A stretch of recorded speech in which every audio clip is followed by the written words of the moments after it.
क्या होगा अगर तुम्हारा एक दिन सब कुछ खत्म हो जाए, तुम्हारी दुनिया, तुम्हारा गांव और तुम्हारी माँ सब कुछ जल के राख हो जाए। तुम अपनी जान बचा के भागे और छिप गए क्योंकि तुम कमजोर थे। फिर तुम्हारे अंदर एक शैतान जागता है। अब तुम वो नहीं जो कल थे। कहानी के शुरुआत में सब लोग सोच रहे थे कि नीमो एक कमजोर लड़का है, एक ऐसा जो कभी भी किसी के काम नहीं आएगा। लेकिन उन्हें क्या पता था कि उसके अंदर एक ऐसी ताकत छुपी हुई है जो खुद अंधेरों को मिटा सकती है। नीमो अपनी लाइफ का सबसे इम्पोर्टेंट कदम उठाने जा रहा था। वो एक ग्रैंड मैजिक एकेडमी ज्वाइन करना चाहता था, लेकिन उसका सपना एक ही पल में बिखर गया। उसके गांव पर मॉन्स्टर का अटैक हो गया। लोग डर के यहाँ से भागने लगे, कुछ लोग तो मॉन्स्टर के पेट में चले गए। नीमो अपनी आंखों के सामने अपने ही लोगों को मरते हुए देख रहा था, जिसे देखकर उसके हाथ पैर कांपने लगे और शरीर झुन हो गया। पर फिर भी वो हिम्मत करके स्टेशन की तरफ भागता है। वो ट्रेन का इंतजार करता है, लेकिन ट्रेन वहाँ पर नहीं आती। वो जब अपने आसपास देखता है तो वहाँ पर बहुत सी लाशें बिखरी होती हैं। ये सब देख के वो डर जाता है और चिल्लाता है कि प्लीज मुझे कोई बचा लो। लेकिन जवाब में सिर्फ एक गुड़गुड़ाहट आती है। तभी उसको लगता है कि अब सब कुछ खत्म हो गया, अब शायद वो भी ज्यादा टाइम तक सरवाइव नहीं कर पाएगा। तभी एक पावरफुल थंडर मॉन्स्टर के बीच में गिरता है। तभी हमारी मुलाकात एक फेरिया नाम के लड़की से होती है, जो 7 नाइट की लीडर थी। फेरिया अपनी पूरी ताकत के साथ मॉन्स्टर से फाइट करती है और उन्हें जमीन के अंदर घुसा देती है। तभी एक मॉन्स्टर नेमो के ऊपर जंप करता है। फेरिया उसे धक्का देकर उसकी जान बचा लेती है, लेकिन फेरिया समझ जाती है कि ये बैटल इतनी आसान नहीं होने वाली। जिसके बाद वो एक्टिवेट करती है अपने हीरो सक्सेसर मोड को। एक्टिवेट करने के बाद उसकी पूरी बॉडी ग्लो करने लगती है और वो बन जाती है कि वॉरियर ऑफ थंडर। फेरिया ने एक बार फिर से नेमो की जान बचाई। फिर वो देखती है कि उसके कपड़ों पर मैजिक एकेडमी का लोगो है, जिसे देख के फेरिया कहती है तो फिर तुम एक स्टूडेंट हो। मुझे खुशी है कि मैं कम से कम एक को तो बचा पाई। सीन शिफ्ट होता है। वो दोनों अब ट्रेन में बैठ जाते हैं, जहाँ पर फेरेरन उसके लिए स्नैक्स और कॉफी लाती है। पर नीमो शॉक में था क्योंकि उसने अपनी पूरी दुनिया को एक पल में खत्म होते हुए देखा है। तभी फेरिया उसे बताती है कि हीरो सक्सेसर के बारे में, कि कैसे पुराने जमाने में डिवाइन वॉरियर्स ने कैसे मॉन्स्टरों से इस दुनिया को बचाया। नीमो शांत रहता है क्योंकि उसके दिमाग में सिर्फ वही बातें घूम रही थी जो उसके साथ हुआ है। उसे मायूस देखकर फेरिया उसके कंधों पर हाथ रखती है और कहती है कि कभी कभी हमें सब कुछ खोना पड़ता है एक नए हीरो के जन्म के लिए। और उसी वक्त एक जायंट मॉन्स्टर ट्रेन के ऊपर अटैक कर देता है, क्योंकि ट्रेन धीरे धीरे जंगल के बीच से जा रही होती है। तभी नीमो फेरिया से पूछता है, क्या ये सब कुछ वैसे ही हमेशा होता है, जहाँ पर आप लोग मॉन्स्टरों से लड़ते हैं और लोग बेचारे बच नहीं पाते। लेकिन फेरिया उसकी बात सुनकर चुप हो जाती है। फिर कहती है कि हीरो बनने का मतलब सिर्फ लड़ना नहीं होता, कभी कभी तुम्हें हार भी एक्सेप्ट करनी पड़ती है। पर हर हार के बाद तुम्हारी एक नई ताकत जागती है। तभी एक झटके से ट्रेन हिल जाती है क्योंकि मॉन्स्टर ट्रैक पे आ गया था। तभी सभी पैसेंजर घबरा जाते हैं क्योंकि ट्रेन ट्रैक से उतर गई थी। तभी फेरिया अपने पावरफुल मोड को एक्टिवेट करती है और वो मॉन्स्टर के सामने जाके खड़ी हो जाती है। पर इस बार का मॉन्स्टर काफी ज्यादा बड़ा है, बट फेरिया ट्रेन के पलटने से कुछ ज्यादा ही जख्मी हो गई थी। तभी नेमो उसे देखता है। उसकी आंखों के सामने वो लड़ रही थी सिर्फ उसको प्रोटेक्ट करने के लिए। नेमो अपने अंदर गिल्टी फील कर रहा था, पर वो यहाँ पर क्या ही कर सकता था, और कहता है कि मेरे लिए कोई अपनी जान कैसे रिस्क में डाल सकता है। तभी फेरिया चिल्लाती है कि नेमो तुम जितने जल्दी हो सके यहाँ से भागो, मैं इसे रोक कर रखती हूँ। पर नेमो वहाँ से नहीं भागता, वो वहीं रुकता और अपनी आंखों को बंद कर लेता है। और तभी उसका सीट कार्ड चमकने लगता है पर्पल ग्लो के साथ। सडनली वर्ल्ड फ्रीज हो जाता है। नीमो एक मिथिकल गार्डन में पहुँचता है। तभी वहाँ पर गॉड की डिवाइन वॉइस सुनाई देती है, क्या तुम अपनी जान देने के लिए तैयार हो किसी और के लिए? नीमो कहता है कि अगर मैं अपनी जान देके फेरिया की जान बचा सकता हूँ तो हाँ, मुझे सिर्फ एक चीज चाहिए, ताकत। जहाँ पर गॉड उससे कहता है तो फिर ले लो वो ताकत जो हमेशा तुम्हारे अंदर थी। तभी एक पावरफुल वॉरियर सामने आता है और कहता है तुम मुझ में कुछ देख पाए हो तो फिर अब मैं अपनी पावर तुम्हें देता हूँ। जिसके बाद हमारा सीन कट होता है। नेमो वापस स्टेशन पे है। मॉन्स्टर बैरियर तोड़ रहे हैं और फेरिया अब थक चुकी है। और तब नेमो की आंखों में पर्पल ग्लो होता है। उसके हाथ स्वैड में बदल जाते हैं। फेरिया शॉक थी, अरे ये कैसे हो सकता है। उसके पीछे से एक लेजेंडरी हीरो की आत्मा आती है। वो कहती है कि वापस भरोसा करो फेरिया, उस लड़के ने कुछ खो दिया है, अब वो सिर्फ एक लड़का नहीं रहा। नीमो मॉन्स्टर के सामने जाकर खड़ा हो जाता है। वो स्वॉर्ड लेकर मॉन्स्टर को काट डालता है। फेरिया उसे देखकर इमोशनल हो जाती है। नेमो एक वेपन को उठा के फेरिया को देता है और कहता है आपका काम है खत्म करना, चलिए मिलकर खत्म करते हैं। फेरिया और नेमो दोनों ही मिलकर एक ही बार में उस मॉन्स्टर को खत्म कर देते हैं। सीन शिफ्ट होता है। फेरिया नेमो को एकेडमी ले जाती है। वो ट्रेन से उतरता है, लेकिन फिर भी उसके दिमाग में वही सब कुछ चल रहा था। गाँव, लाशें, फेरिया के सेक्रीफाइस, उसके दिमाग में बस यही सब चल रहा था। फेरिया उसके हाथ में कॉफी थमाती है और कहती है ये मैजिक एकेडमी तुम्हें सिर्फ मैजिक नहीं सिखाती, असल में अंदर की ताकत कैसे जगाई जाती है वो भी सिखाते हैं। तभी एलन पेपर बैग के बहाने थोड़ा दूर हो जाती है। तभी नेमो उससे पूछता है क्या ये ट्रेन के रिपेयर के लिए है। उसकी बात सुनकर फेरिया मुस्कुराने लगती है और कहती है नहीं, ये तुम्हारे न्यू लाइफ के चैप्टर के पेपर वर्क है। सीन कट होता है, जिसके बाद हमें एक लड़के को दिखाया जाता है जो भागते हुए आता है। उसके हाथ में एक बड़ा सा कार्ड था।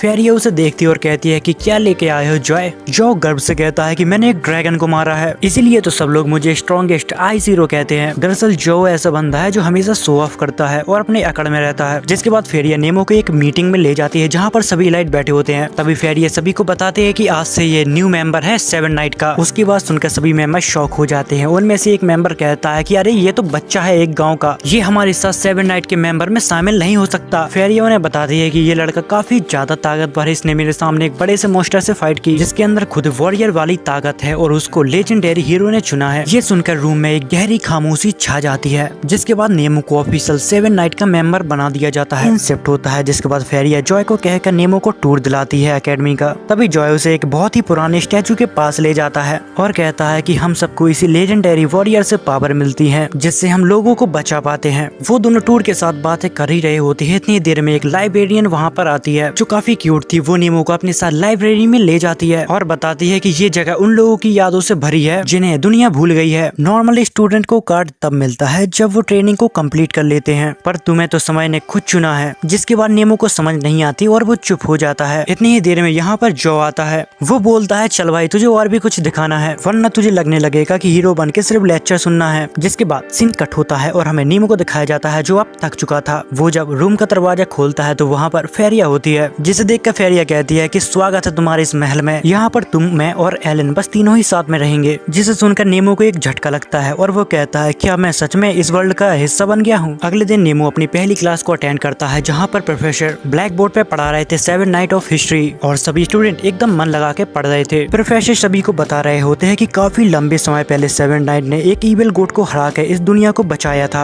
आज भी उस ईविल गॉड की शक्ति से पैदा होने वाले मॉन्स्टर आज भी इस दुनिया को तबाह करने की कोशिश करते रहते हैं। नेमो ये सब सुन के काफी कंफ्यूज हो जाता है। वो कहता है कि मैंने तो बस लड़ना सीखा है, मैं इस इतिहास का क्या करूं। क्लास खत्म होने के बाद एक 11 नाइट आता है जो काफी ज्यादा गुस्से में लग रहा था। वो नेमो को एक स्पेशल हीलिंग पोशन देता है और कहता है इसे केमिस्ट्री लैब में दे दो, टाइम पे देना जरूरी है। नेमो चुपचाप वो पोशन लेके जाता है जहाँ पर एक स्टूडेंट बताता है कि ये एलाइट के पास होता है क्योंकि ये काफी ज्यादा रेयर है। तभी ऊपर एक बहुत ही खतरनाक धमाका होता है। सभी स्टूडेंट भाग के उस तरफ जाते हैं देखने के लिए कि आखिर क्या हुआ है, पर सब लोग जो सब देखते हैं उनको अपनी आंखों पे विश्वास नहीं होता है। जॉय ने जिस ड्रैगन को मार दिया था वो वापस जिंदा हो गया। जॉय सतर्क हो जाता है और कहता है लगता है फिर से मुझे इसको संभालना होगा। वो अपने आइस पावर को एक्टिवेट करता है और ड्रैगन के ऊपर एक हैवी स्लैश अटैक करता है जिससे ड्रैगन 2 टुकड़ों में बढ़ जाता है। बट थोड़ी देर बाद ड्रैगन के टुकड़े हिलने लगते हैं। यहाँ पर नेमो भी अपनी पूरी ताकत लगा देता है उस ड्रैगन को मारने के लिए और सोचता है कि मैं अब भाग नहीं सकता, पहले ही किसी ने मुझे बचाया है, अब मेरी बारी है। यहाँ पर वो एक चैन को अपेयर करता है। वो अपने दोनों ही हाथों से पूरी ताकत लगा के उस चैन को खींचता है। मौके को देखकर जॉय भी अपनी फुल पावर से एक स्लैश मारता है, लेकिन इसका असर नेमो के ऊपर भी पड़ने लगता है। जॉय उसे चिल्लाता है कि तुम वहाँ से भाग जा वरना तू मर जाएगा। नेमो कहता है कि अगर मैं पीछे हटा तो तू उसके कोर को डिस्ट्रॉय नहीं कर पाएगा। तभी जॉय की हीरो की स्प्रेट अपेयर होती है। वो उस ड्रैगन को डिस्ट्रॉय करने का कहता है जो अपना पूरा ध्यान लगाता है और उस ड्रैगन के कोर को डिस्ट्रॉय कर देता है। अब बैटल खत्म हो गई थी। नेमो और जॉय दोनों ही जमीन पे बैठे थे। जो उसे पहली बार अपनी बीती जिंदगी के बारे में बताता है। मेरे फादर एक सॉर्सरर थे, उनने अपनी जान दे के इस सिटी को बचाया था। मैं उनसे ज्यादा ताकतवर बनना चाहता हूँ और इस सिटी के लोगों को सुरक्षित रखना चाहता हूँ। नेमो उसके तरफ देखता और कहता है कि मुझे पहली बार लग रहा है कि मैं कमजोर नहीं हूँ। अगर तेरा जैसा दोस्त हो तो मैं और भी ज्यादा ताकतवर बन सकता हूँ।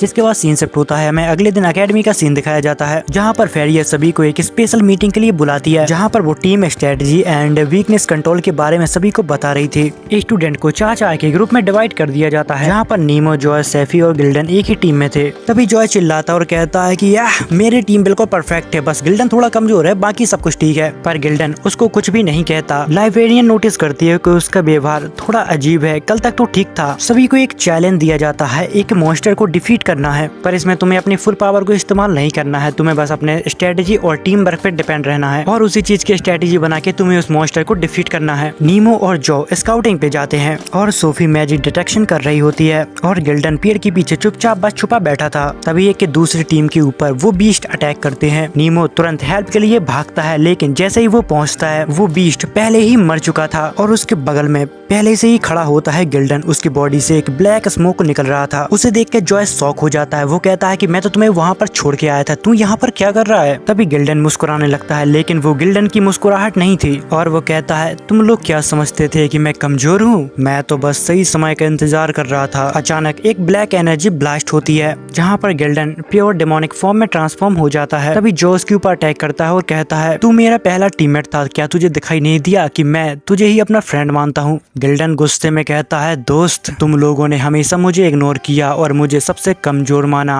तुम लोग बस मुझे हमेशा सपोर्ट की तरह इस्तेमाल करते थे। तभी नेमो उसकी आंखों में देखता और कहता है कि मैं भी कभी एक समय पे ऐसा ही फील करता था, सब लोग मुझे कमजोर और निकम्मा समझते थे, मुझे भी लगता था कि मैं बोझ हूँ, पर मैं तुम्हें खत्म नहीं करना चाहता, मैं तुम्हें वापस लाना चाहता हूँ गिल्डन। नेमो अपनी शर्ट को ग्राउंड पर रख देता है, गिल्डन की तरफ हाथ बढ़ाता है। फेरिया ये सब छत पर से देख रही थी और वो कहती है कि नेमो तुम्हारे अंदर ताकत के साथ साथ एक लीडर का दिल भी है। तभी फारिया वहाँ पर आती है और उसके पास बैठ जाती है और कहती है कि तुम आज थक गए होगे ना। नेमो बड़े उदास मन से कहता है कि हाँ मैं थक गया हूँ और मुझे लगता है कि मेरे अंदर कुछ गलत है, मुझे लगता है कि मेरे अंदर कुछ छुपा हुआ है। फारिया उसका हाथ पकड़ती है और कहती है कि तुम्हारे अंदर कुछ भी गलत नहीं है। जिसके बाद सीन कट होता है, हमें ग्रेथ, गिल्डन और जॉ को दिखाया जाता है। गिल्डन को होश आता है और कहता है कि तुम्हारे साथ यहाँ पर रहना काफी अजीब लग रहा है। तभी ग्रेथ कहता है कि मुझे खुशी है कि तुम अब अच्छा महसूस कर रहे हो। तभी गिल्डन उन्हें बताता है कि मुझे जलन हो रही है कि प्रेसिडेंट नेमो के पास गई है। तभी ग्रेथ कहता है कि क्या तुम्हें सच में याद नहीं है कि पॉइजन के बाद तुम्हारे साथ क्या हुआ था और किसने तुम्हारी जान बचाई। उन्हें ये तो पता था कि पॉइजन एक इंसिडेंट है, पर फिर भी इसमें किसी बाहर वाले का काम होगा ही होगा। लगता है कोई उन्हें निशाना बना रहा है, वो कहीं एकेडमी के अंदर ही है, पर अभी इस बात का कोई प्रूफ नहीं है, ये बस एक अनुमान है, क्योंकि अचानक उनके साथ कुछ ज्यादा ही घटनाएं घटने लगी, ऐसा कभी भी नहीं होता था। तभी हमें फारिया की चिल्लाने की आवाज आती है, दरअसल उसने खाने को जला दिया था। उसकी आवाज सुन के नेमो भी वहाँ पर आता है कि आखिर माजरा क्या है। तभी फारिया उससे कहती है कि मुझे माफ करना, मैं ज्यादा कुछ नहीं बना पाती, मुझे बस कुकीज बनानी आती है। वो कहता है कोई बात नहीं। इतनी देर में वहाँ पर एक बिल्ली आती है।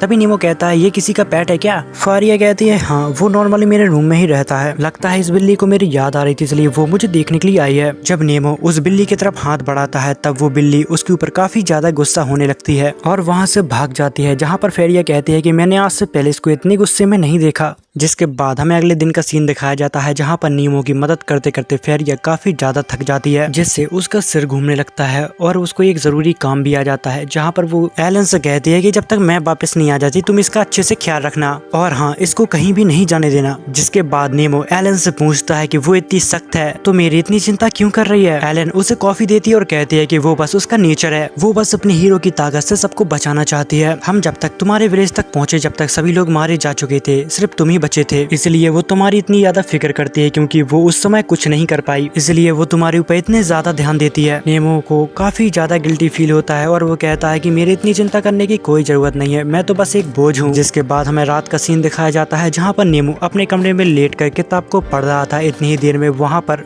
फेरिया आती है, उसके पीछे जॉ और ग्रेथ भी आते हैं। उसी के साथ गिल्डन भी ठीक हो चुका था, इसलिए वो नेमो से मिलने के लिए आया था और वो कहता है कि तुम मुझे प्रेसिडेंट के पेट की तरह लग रहे हो। जिस पर नेमो कहता है चुप कर, मैं उसका पेट नहीं हूँ। वो कुछ और कहने वाला था लेकिन फारिया उसका मुंह बंद कर लेती है। तभी जो कहता है कि मुझे तो ऐसा लग रहा है कि एक चूजा अभी अभी अंडे से बाहर निकला है। वो सभी लोग मिलकर उसकी टांग खींच रहे थे। इतनी ही देर में यहाँ पर मिस सोफिटाई यानी कि वो लाइब्रेरियन आ जाती है। तभी हमें ग्रेथ को दिखाया जाता है, जो नेमो के लिए एक प्राचीन काल की जड़ी बूटियों से मिलकर एक दवा बना रहा था। वो कहता है इसे पीकर तुम बहुत ही जल्दी ठीक हो जाओगे। इसी के साथ वो ये भी कहता है कि मुझे तुम्हारी फिक्र है, जितनी जल्दी हो सके उतनी जल्दी बैटल फील्ड पे आ जाओ। जिसके बाद वो लोग टाइम पास करने के लिए कार्ड खेलते हैं। जिसके बाद सीन कट होता है, अब नेमो और फारिया वॉक के लिए जाते हैं, जहाँ पर फारिया उससे कहती है तुम अब अच्छा महसूस कर रहे हो, क्या कोई दिक्कत तो नहीं है, अगर दिक्कत हो तो तुम मुझे बता सकते हो। इतनी ही देर में वो बिल्ली यहाँ पर आ जाती है। वो खुलेआम घूम रही थी, जहाँ पर फारिया कहती है कि यहाँ पर बिल्लियाँ अलाउड नहीं है, तो मुझे जल्द से जल्द इसको पकड़ के कमरे में बंद करना होगा, वरना सबको पता चल जाएगा कि मेरे पास बिल्ली है और वो इस बिल्ली को यहाँ से निकाल देंगे। पर नेमो जैसे ही उस बिल्ली को पकड़ने के लिए जाता है, वो बिल्ली यहाँ से डर के भाग जाती है। अब उनकी टेंशन और भी ज्यादा बढ़ जाती है। जिसके बाद वो लोग बहुत कोशिश करते हैं पर उस बिल्ली को नहीं पकड़ पाते। बिल्ली को पकड़ते पकड़ते उनको यहाँ पर रात हो जाती है। वो बिल्ली छत पर जाती है और एक जगह पे फंस जाती है। उसके पीछे पीछे वो लोग भी छत पर पहुंच जाते हैं, जहाँ पर वो बिल्ली फंसी हुई थी। तभी अचानक वो लकड़ी का टुकड़ा टूट जाता है और वो बिल्ली ऊपर से सीधा नीचे गिरने लगती है। तभी नेमो उसे बचाने के चक्कर में डाइव मार देता है। बिल्ली तो बच जाती है पर वो अब सीधा नीचे गिरने वाला था। तभी फारिया आके पूरी ताकत से उसका हाथ पकड़ लेती है। तभी नेमो कहता है कि तुम मुझे छोड़ दो, मैं एक बोझ हूँ, तुम खामखा मेरी चिंता कर रही हो। फारिया कहती है कि नहीं नहीं, तुम मुझ पर बोझ नहीं हो, मैं सिर्फ इसलिए कर रही हूँ क्योंकि मुझे अच्छा लगता है। बट फारिया ज्यादा देर तक उसको होल्ड नहीं कर पाती, वो दोनों ही अब नीचे गिरने लगते हैं। वो दोनों नीचे गिर के जख्मी हो पाते इससे पहले नीमो एक वॉल को पकड़ लेता है। नीमो ये सब देख के काफी शॉक हो जाता है क्योंकि उसे समझ नहीं आता कि उसके अंदर साला इतनी पावर आ कहाँ से गई। जहाँ पर हमें पता लगता है कि जो नीमो की स्पिरिट है उसने उसकी मदद की थी। दूसरी तरफ पता नहीं कैसे वो बिल्ली नीमो को अब पसंद करने लगी थी, अब वो उसी के साथ रहती है। जिसके बाद सीन शिफ्ट होता है, नीमो सोफी के पास जाता है अपने हीरो के बारे में कुछ पूछने के लिए क्योंकि उसका हीरो उससे बात नहीं करता। दरअसल यहाँ पर हीरो स्पिरिट को कहा जाता है जो उनकी मदद करती है। जहाँ पर सोफी उसके क्वेश्चन का जवाब ढूंढने में उसकी मदद करती है। वो लोग लाइब्रेरी की हर किताब में जवाब तलाशने की कोशिश करते हैं क्योंकि वहाँ पर हर हीरो की जानकारी उपलब्ध होती है, पर उनको वहाँ पर कुछ भी हाथ नहीं लगता। जहाँ पर सोफी कहती है कि तुम चिंता मत करो, मैं जितना हो सके उतनी जानकारी को इकट्ठा करने की कोशिश करूंगी। जिसके बाद वो यहाँ से चला जाता है। तभी यहाँ पर एक लड़की आती है और वो सोफी से कहती है क्या वो वही था, जिस पर सोफी जवाब देती है कि हाँ वो वही था। जिसके बाद सीन शिफ्ट होता है, हमें शार्ली और मीना को दिखाया जाता है। उनके पास फारिया और नीमो वहाँ पर आते हैं जहाँ पर एक लड़के के ऊपर किसी ने हमला कर दिया था और वो काफी ज्यादा घायल हो गया था। उस लड़के की गले में 2 निशान थे जिसे देख के लग रहा था कि ये काम किसी वैम्पायर ने किया है। जिसे देख कर शार्ली कहती है कि प्रेसिडेंट ये मुझे संभालने दो, बस मैं एक बार उसको पकड़ लूं। इतना कह के वो यहाँ से गुस्से में जाने लगती है क्योंकि कमेटी के मेंबर धीरे धीरे कम होते जा रहे थे।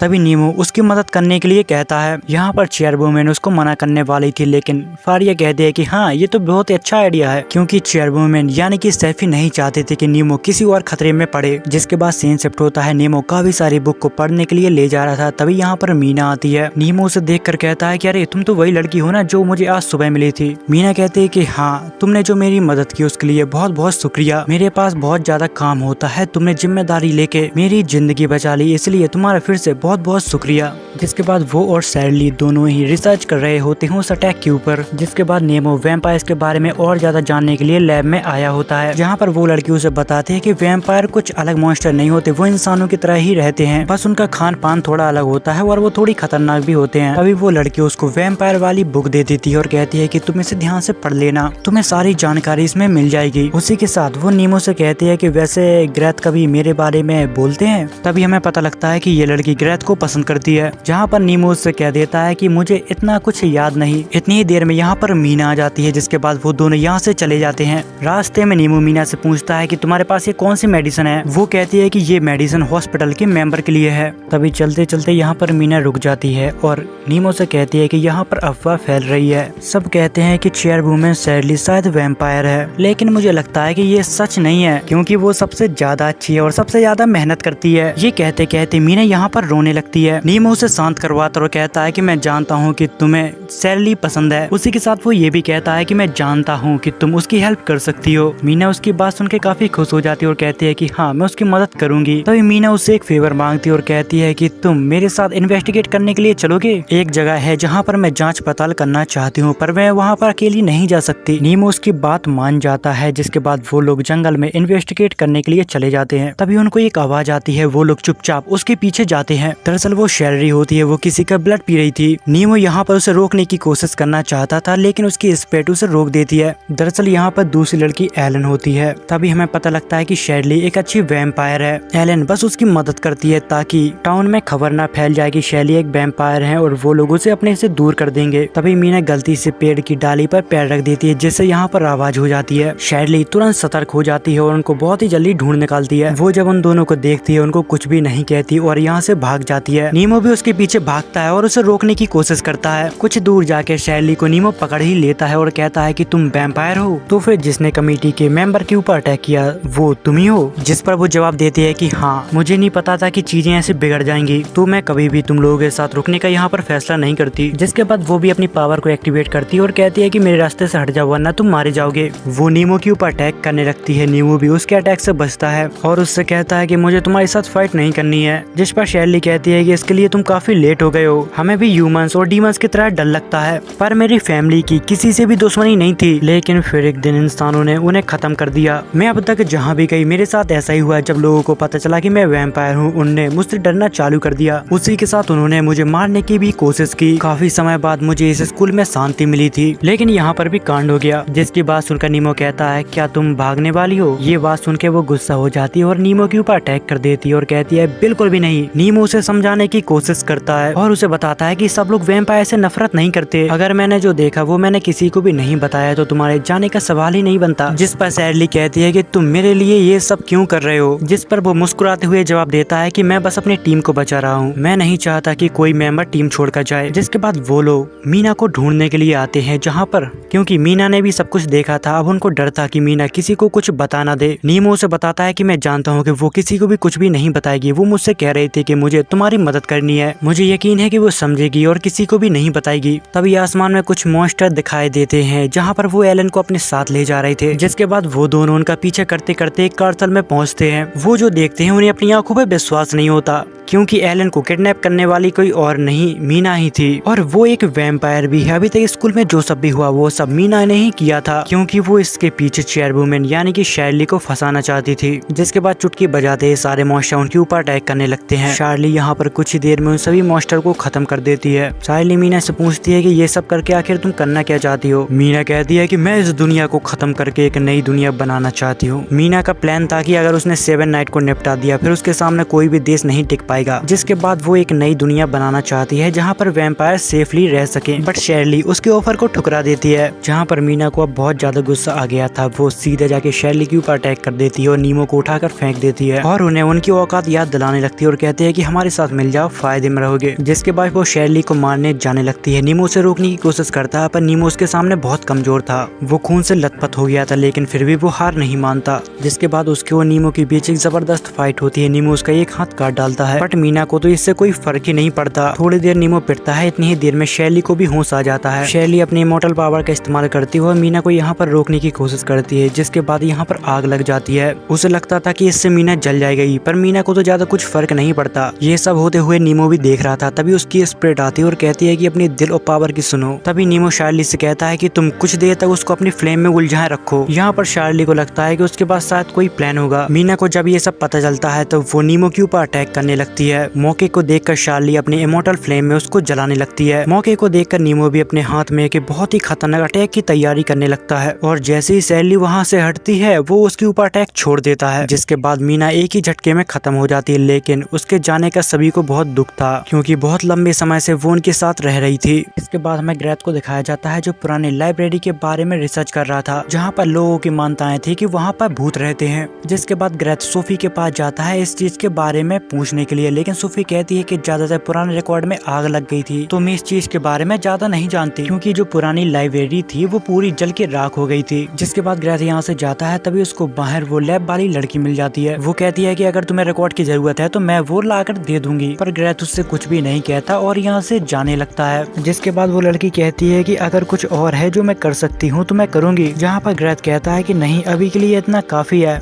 जिसके बाद सीन शिफ्ट होता है अगले सीन में फारिया और नीमो को दिखाया जाता है, जहाँ पर फारिया नीमो को स्कूल फेस्टिवल के बारे में बता रही थी। जिसके बाद उन्हें वही लाइब्रेरी वाली लड़की मिलती है, जहाँ पर वो ग्रेथ के बारे में बात करती है कि वो मेरे सपनों का राजकुमार है, काफी बार उसने मेरी जान बचाई, इसलिए मैं उसको पसंद करती हूँ। नीमो बड़े ध्यान से उसकी बातों को समझने की कोशिश कर रहा था। तभी वो लाइब्रेरी वाली लड़की कहती है कि मैं उसे डांस के लिए इनवाइट करना चाहती हूँ, जहाँ पर हमें पता चलता है कि डांस स्कूल के फेस्टिवल का एक हिस्सा है। यहाँ पर काफी सारे कपल साथ में आते हैं। वो लड़की ग्रेथ को डांस के लिए पूछना चाहती थी, लेकिन उसके मन में एक डर था। तभी नीमो कहता है कि तुम्हें शायद उससे एक बार पूछ के देखना चाहिए, अगर तुमने ऐसा नहीं किया तो तुम पूरी जिंदगी भर पछताओगे और शायद तुम्हें ये मौका दोबारा न मिले। जहाँ पर वो लड़की उसकी बात को मान जाती है। जिसके बाद वो कहती है कि प्रेसिडेंट, क्या आपने डिसाइड किया है किसी के साथ डांस करने का? वो नीमो की तरफ देखती है और कहती है कि नहीं नहीं, मैंने किसी के साथ डांस करने का नहीं सोचा। जिसे देख के वो लाइब्रेरी वाली लड़की समझ जाती है और कहती है कि हम दोनों को बहादुर बनने की जरूरत है, तो फिर तुम भी कोशिश करके देखो। इतना कहकर वो यहाँ से चली जाती है। जिसके बाद हमें अगले सीन को जो को दिखाया जाता है, जिसे नीमो पूछता है कि तुम किसके साथ डांस करने वाले हो, जिस पर गिल्डन कहता है कि अरे ये तो मिस सोफी से प्यार करता है। उसी के साथ गिल्डन सभी को अपने कार्ड बताता है कि मेरे पास काफी सारे लेटर आए हैं, इनमें से जो मुझे अच्छा लगेगा मैं उसके साथ जाऊंगा।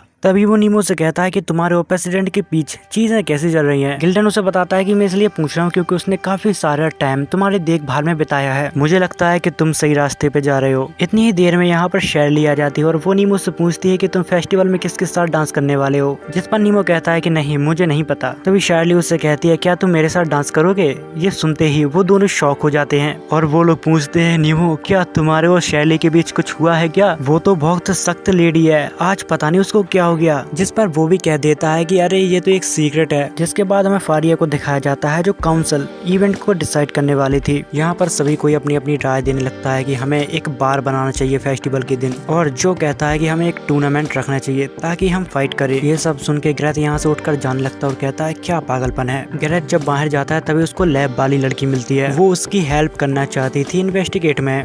वो मान जाता है। इसी के साथ वो लड़की उसे अपने साथ डांस करने के लिए इनवाइट करती है, जिस पर ग्रेथ हाँ कह देता है और यहाँ पर वो लड़की बहुत ज्यादा खुश होती है। और अब देखते ही देखते फेस्टिवल का दिन आ जाता है। वहाँ पर कुछ लोग शो करते हैं, कुछ लोग शॉपिंग, उसी के साथ सभी लोग बहुत एंजॉय करते हैं। दूसरी तरफ हमें 7 नाइट को दिखाया जाता है जो एक कैफे में सभी को सर्व कर रहे थे। तभी शार्ली जो से कहती है किचन में कोई हेल्प चाहिए क्या। जो कहता है कि अरे नहीं नहीं मैं संभाल लूंगा। फारिया नीमो से कहती है कि आज रात को डांस करने का तुम्हारा क्या प्लान है। अगर तुम बुरा न मानो तो मैं पार्टनर को ढूंढ रही हो, क्या तुम मेरे साथ डांस करोगे। जिस पर वो कहता है कि मुझे माफ करना, शैली ने मुझसे पहले पूछ लिया था। इनकी बातें शैली भी छुपकर सुन रही थी और कहती है कि ये परफेक्ट टाइमिंग है नीमो, क्या तुम मेरे सवाल का जवाब दोगे। यहाँ पर फारिया थोड़ी गुस्सा हो जाती है और कहती है कि तुम किसके साथ डांस करोगे, मेरे साथ या शैली के साथ। तुम्हें दोनों में से किसी एक को डिसाइड करना होगा। यहाँ पर नीमो काफी बड़ी प्रॉब्लम में फंस गया था। तभी वो कहता है क्या मैं तुम दोनों के साथ डांस नहीं कर सकता। जिस पर वो लोग कहते हैं बिल्कुल भी नहीं, तुम्हें हम में से किसी एक को ही चुनना होगा। तभी गिल्डन दूर से आवाज मारता है अरे भाई नीमो, क्या तुम इसे मिस सोफी के पास ले जाओगे। जिसके बाद नीमो खाने को लेकर मिस सोफी के पास चला जाता है, जहाँ पर सोफी उससे कहती है कि मुझे लगता है कि तुम फेस्टिवल को बहुत अच्छे से एंजॉय कर रहे हो। जिस पर नीमो उससे कहता है क्या मैं तुमसे कुछ पूछ सकता हूँ। वो अपने फीलिंग के बारे में उसे बताता है, जहाँ पर मिस सोफी उसे बताती है कि ये लव है, इसके काफी सारे फॉर्म होते हैं, लेकिन मुझे विश्वास है कि तुम जो भी फील कर रहे हो वो लव के अंदर ही आता है। जिसके बाद वो अपने दोस्त के बारे में सोचता है और कहता है कि लगता है उसे यही प्रॉब्लम है। वो अपनी फीलिंग को अलग अलग तरीकों से एक्सप्रेस करती है। जिसके बाद नीमो वापस कैफे आता है, जहाँ पर जो उससे कहता है कि इतनी देर तुम कहाँ बिजी बने रहे, कैफे तो बंद हो गया है। जिस पर वो कहता है कि ओह मुझे माफ करना, फेरिया कहाँ पर है। तभी गिल्डन उसे बताता है कि वो काउंसिल रूम में गई है एलन के साथ, वो ऐसे दिनों में भी काफी काम करती है। तभी जो नीमो से कहता है कि मैंने सुना है कि तुम्हें शैली और प्रेसिडेंट दोनों से इन्विटेशन मिला है। अरे ब्रो तुम किसके साथ डांस करने वाले हो। जिसके बाद नीमो शैली के पास जाता है, जिस पर वो कहती है क्या तुम मेरे सवाल का जवाब देने आए हो। तभी नीमो उससे कहता है कि मैं सोच रहा था कि तुम्हें मेरे बजाय एलन से पूछना चाहिए डांस के लिए। जिस पर वो कहती है कि मैं उससे पूछ नहीं सकती क्योंकि मैं एक वैम्पायर हूँ, लेकिन मैं एलन के बिना रह भी नहीं सकती, पर ये अधूरी जरूरत है। मुझे नहीं पता कि एलन कैसा फील कर रही होगी, उसने मुझसे कभी भी नहीं कहा मैं भी काफी बुरी हूँ ना। जिसके बाद हमें वही लैब वाली लड़की दिखाई देती है, जहाँ पर वो कुछ ढूंढ रही थी। वो कहती है कि डांस करने का वक्त लगभग हो ही गया है, मुझे क्या करना चाहिए, मुझे जल्द से जल्द उस चीज को ढूंढना होगा। तभी वो एक जगह पे पैर रखती है और एक अंडरग्राउंड रास्ते में गिर जाती है। उसके सामने काफी सारी बुक पड़ी होती है। दरअसल ये वही पुरानी लाइब्रेरी है जो जलकर राख हो गई थी। वो यहाँ पर कुछ पुरानी किताबें ढूंढने लगती है ताकि ग्रेथ को इन्वेस्टिगेट करने में थोड़ी मदद मिले। अब शाम हो गई थी और डांस फेस्टिवल बस कुछ ही देर में स्टार्ट होने वाला था। तभी नीमो शार्ली के पास आती है जो बालकनी में खड़ी थी। तभी शार्ली नीमो से कहती है कि अब मैं किसी के साथ भी डांस नहीं करने वाली हूँ। नीमो कहता है कि किसी ने मुझसे कहा था कि सभी लोग अपने अपने लव को अलग अलग तरीकों से एक्सप्रेस करते हैं। मुझे लगता है कि लोग चेंज हो जाते हैं जब वो प्यार में पड़ते हैं। अगर इस बारे में मैं ठीक हूँ तो। शार्ली कहती है कि जब मैं इसके बारे में सोचती हूँ तो बहुत बुरी हो जाती हूँ। हमेशा हंसते रहना और बोलना कि मैं फ्लो के साथ जा रही हूँ। थैंक यू नीमो,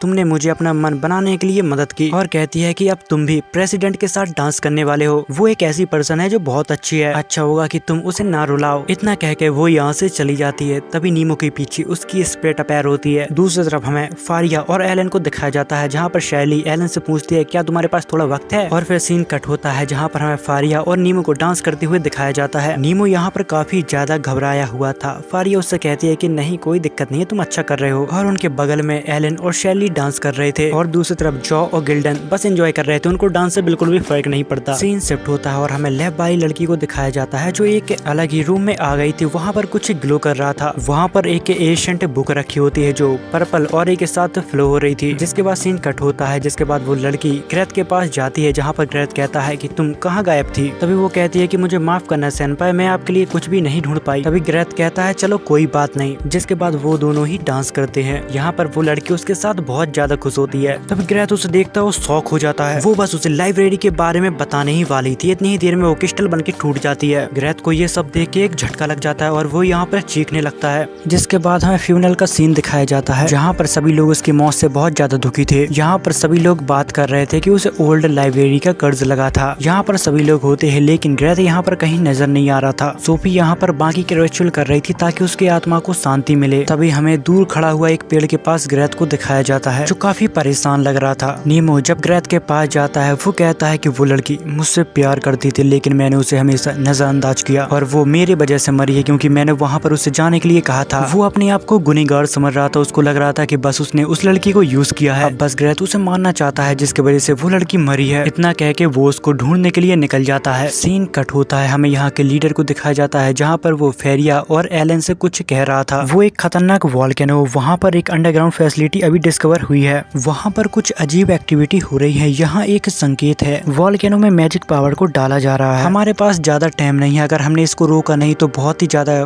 तबाही मच सकती है। उसी के साथ ये लोग ये भी बताते हैं कि अगर हमारी रिपोर्ट सही रही तो फिजिक्स का लीडर आमिश ग्रेमैन वो भी शायद वहीं पर छुपा हुआ है। ये देख के हमें ये तो पता चल रहा था कि जो अभी फिलहाल में इंसिडेंट हुए हैं वो सारे एक ही साथ जुड़े हुए हैं। जिसके बाद हमें 7 नाइट के 5 मेंबरों को दिखाया जाता है जहाँ पर नीमो अपने दोस्तों से कहता है कि ग्रेथ नहीं है तो हमारी टीम खाली खाली सी लग रही है। तभी गिल्डन नीमो से पूछता है कि बुर्गट वोल्केनो आखिर किस तरह की जगह है। नीमो कहता है कि मुझे नहीं पता, मैं कभी वहाँ पर गया नहीं। दरअसल वो वोल्केनो नीमो के होम टाउन के काफी ज्यादा नजदीक है। जिसके बाद नीमो उसी लैब वाली लड़की के कब्र पे जाता है। उसे देखकर सोफिया भी उसके पीछे आती है। वो कहती है कि हमेशा किसी न किसी स्टूडेंट की डेथ होती है लेकिन इसे एक्सेप्ट करना काफी ज्यादा मुश्किल है। अरे हाँ, मैं तो शायद भूल गया था, दरअसल उस लड़की का नाम कैरल है। तभी नीमो कहता है कि मैं कैरल को ज्यादा समय से तो नहीं जानता पर इतना मैं जानता हूँ कि वो एक बहुत ही अच्छी लड़की थी। जिस पर सोफी कहती है कि हाँ, तुम एक जवान लड़के की तरह हो, इसलिए तुम्हारा हीरो तुम्हारी मदद करता है। मुझे पूरा यकीन है कि तुम सबको बचा सकते हो। जिसके बाद हमें फारिया को दिखाया जाता है जहाँ पर उसके पास उसकी स्प्रेड आती है। वो कहती है जब ये बैटल खत्म हो जाएगी तुम्हें कुछ लाइट से मिलेगी, कुछ ऐसा जो लाइट जैसा होगा और पुरानी लाइब्रेरी का सच बाहर आएगा। इतना कह के वो लेडी यहाँ से गायब हो जाती है। जिसके बाद हमें ग्रेथ को दिखाया जाता है जो पुरानी लाइब्रेरी के बारे में रिसर्च कर रहा था। उसे पता लगता है कि गेनियस को इनुमिया ने मारा था। दरअसल इनुमिया वही लेडी है जो फारिया की स्पिरिट है। जिसके बाद इनुमिया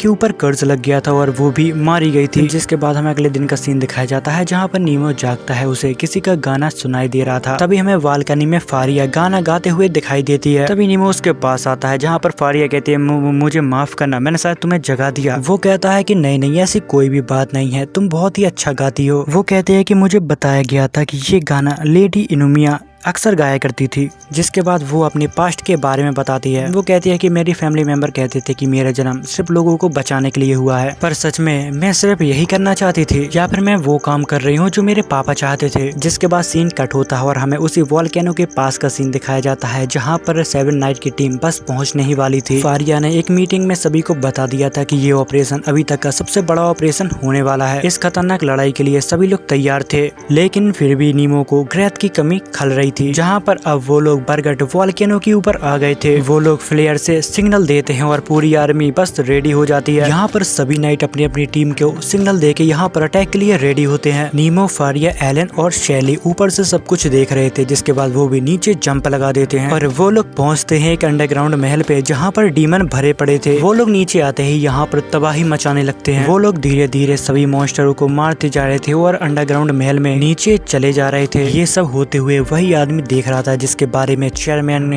हमको बताया था कि वो भी वहीं कहीं पर छुपा होगा। वो लोग चलते चलते एक अजीब जगह पे पहुंचते हैं जहां पर मॉन्स्टर को बनाने वाली फैक्ट्री थी। जहां पर फारिया उनसे कहती है कि देखो यहाँ पर एक बहुत ही बड़ा कैप्सूल टूटा हुआ है, आखिर इतने बड़े कैप्सूल में क्या होगा। तभी उनके ऊपर एक अचानक से हमला हो जाता है। तभी हमें एक अजीब सी लड़की को यहाँ पर दिखाया जाता है। उसके पास एक बहुत ही खतरनाक आर्मर था जो सिर्फ सॉर्सरर के पास होता है, पर ये कैसे हो सकता है। तभी यहाँ पर 2 लोग और आते हैं। वो लोग ग्रेट गॉड के सेवक थे। दरअसल ग्रेट गॉड ने उनको चुना था अपनी सेवा के लिए और वो लोग कहते हैं कि हम इंसानियत को डिस्ट्रॉय करके रख देंगे। नीमो उन दोनों से कहता है कि तुम दोनों को बड़े ध्यान से फाइट करनी होगी क्योंकि वो लोग आम लोग तो नहीं है, वो बहुत ही खतरनाक सॉर्सरर हैं। उसकी बात पूरी हो पाती है इससे पहले वो लोग इनके ऊपर अटैक करने लगते हैं। यहाँ पर कुछ अलग सीन होने लगता है। फारिया समझ जाती है कि वो लोग हमें अलग अलग करने की कोशिश कर रहे हैं। तभी वो लड़की कहती है कि क्या हुआ 7 नाइट, डर लग रहा है क्या। शार्ली एक काजरधारी विष खापड़े के ऊपर अटैक करती है और वो समझ जाती है है कि सच में ये तो काफी ज्यादा स्ट्रॉन्ग है। वो आदमी अपनी ब्लैक मैजिक से उसके पैर को पकड़ लेता है। दूसरी तरफ नीमो एक दूसरे नाइट से फाइट कर रहा था। वो कहता है कि तुम्हारे जैसा कमजोर लड़का मुझे रोक नहीं सकता, पर तुम मुझे अपनी असली पावर नहीं दिखा रहे हो जो तुमने वैम्पायर को हराने में लगाई थी। तभी सीन शिफ्ट होता है और हमें जॉ को दिखाया जाता है जो वॉल्केनो के ऊपर सभी मॉन्स्टरों का सफाया कर रहा था। जिसके बाद हमें फारिया को दिखाया जाता है जो उस लड़की के सामने ज्यादा देर तक नहीं टिक पाई थी। वो लड़की कहती है कि ये वही पावर है जिससे तुम अपने पावर पे घमंड करती हो, पर तुम तो बहुत कमजोर हो, तुम्हें शायद अपनी 7 नाइट के लीडर होने का पद छोड़ देना चाहिए। ये बात सुनकर फारिया को और भी ज्यादा गुस्सा आने लगता है और वो फिर से उसके साथ फाइट करने लगती है। दूसरी तरफ वो नाइट नीमो से कहता है कि तुम्हें मुझसे डर लग रहा है क्या? अगर ऐसी बात है तो तुम्हें अपने 7 नाइट के पोस्ट को छोड़ देना चाहिए और मेरे हाथों सम्मान से मर जाना चाहिए। तभी नीमो उससे एक सवाल पूछता है। वो कहता है कि तुम्हारे साथ वो 2 लोग और हैं, क्या तुम उनकी परवाह करते हो? वो कहता है बिल्कुल भी नहीं, मैं सिर्फ अपनी परवाह करता हूँ। जिस पर नीमो कहता है बिल्कुल मुझे यही उम्मीद थी। तभी वो वॉल में एक क्रैक मारता है और यहाँ पर धुआं धुआं कर देता है और अचानक नीमो उन डीमंस के ऊपर अटैक करने लगता है। अब 7 नाइट एक दूसरे की फाइट में मदद करने लगे थे जिससे उन लोगों को लड़ाई करने में काफी ज्यादा दिक्कत हो रही थी, लेकिन फिर भी उनका एक अटैक इनके 10 अटैक बराबर था। लेकिन 7 नाइट को फिर भी उनके साथ फाइट करने में काफी ज्यादा दिक्कत हो रही थी। तभी वो नाइट नीमो के ऊपर अटैक करता है। नीमो सीधा जाके उस लड़की के ऊपर गिरता है। वो नाइट बिना किसी की परवाह किए उन दोनों के ऊपर अटैक करता है जिससे वो दोनों ही खत्म होने वाले थे, लेकिन नीमो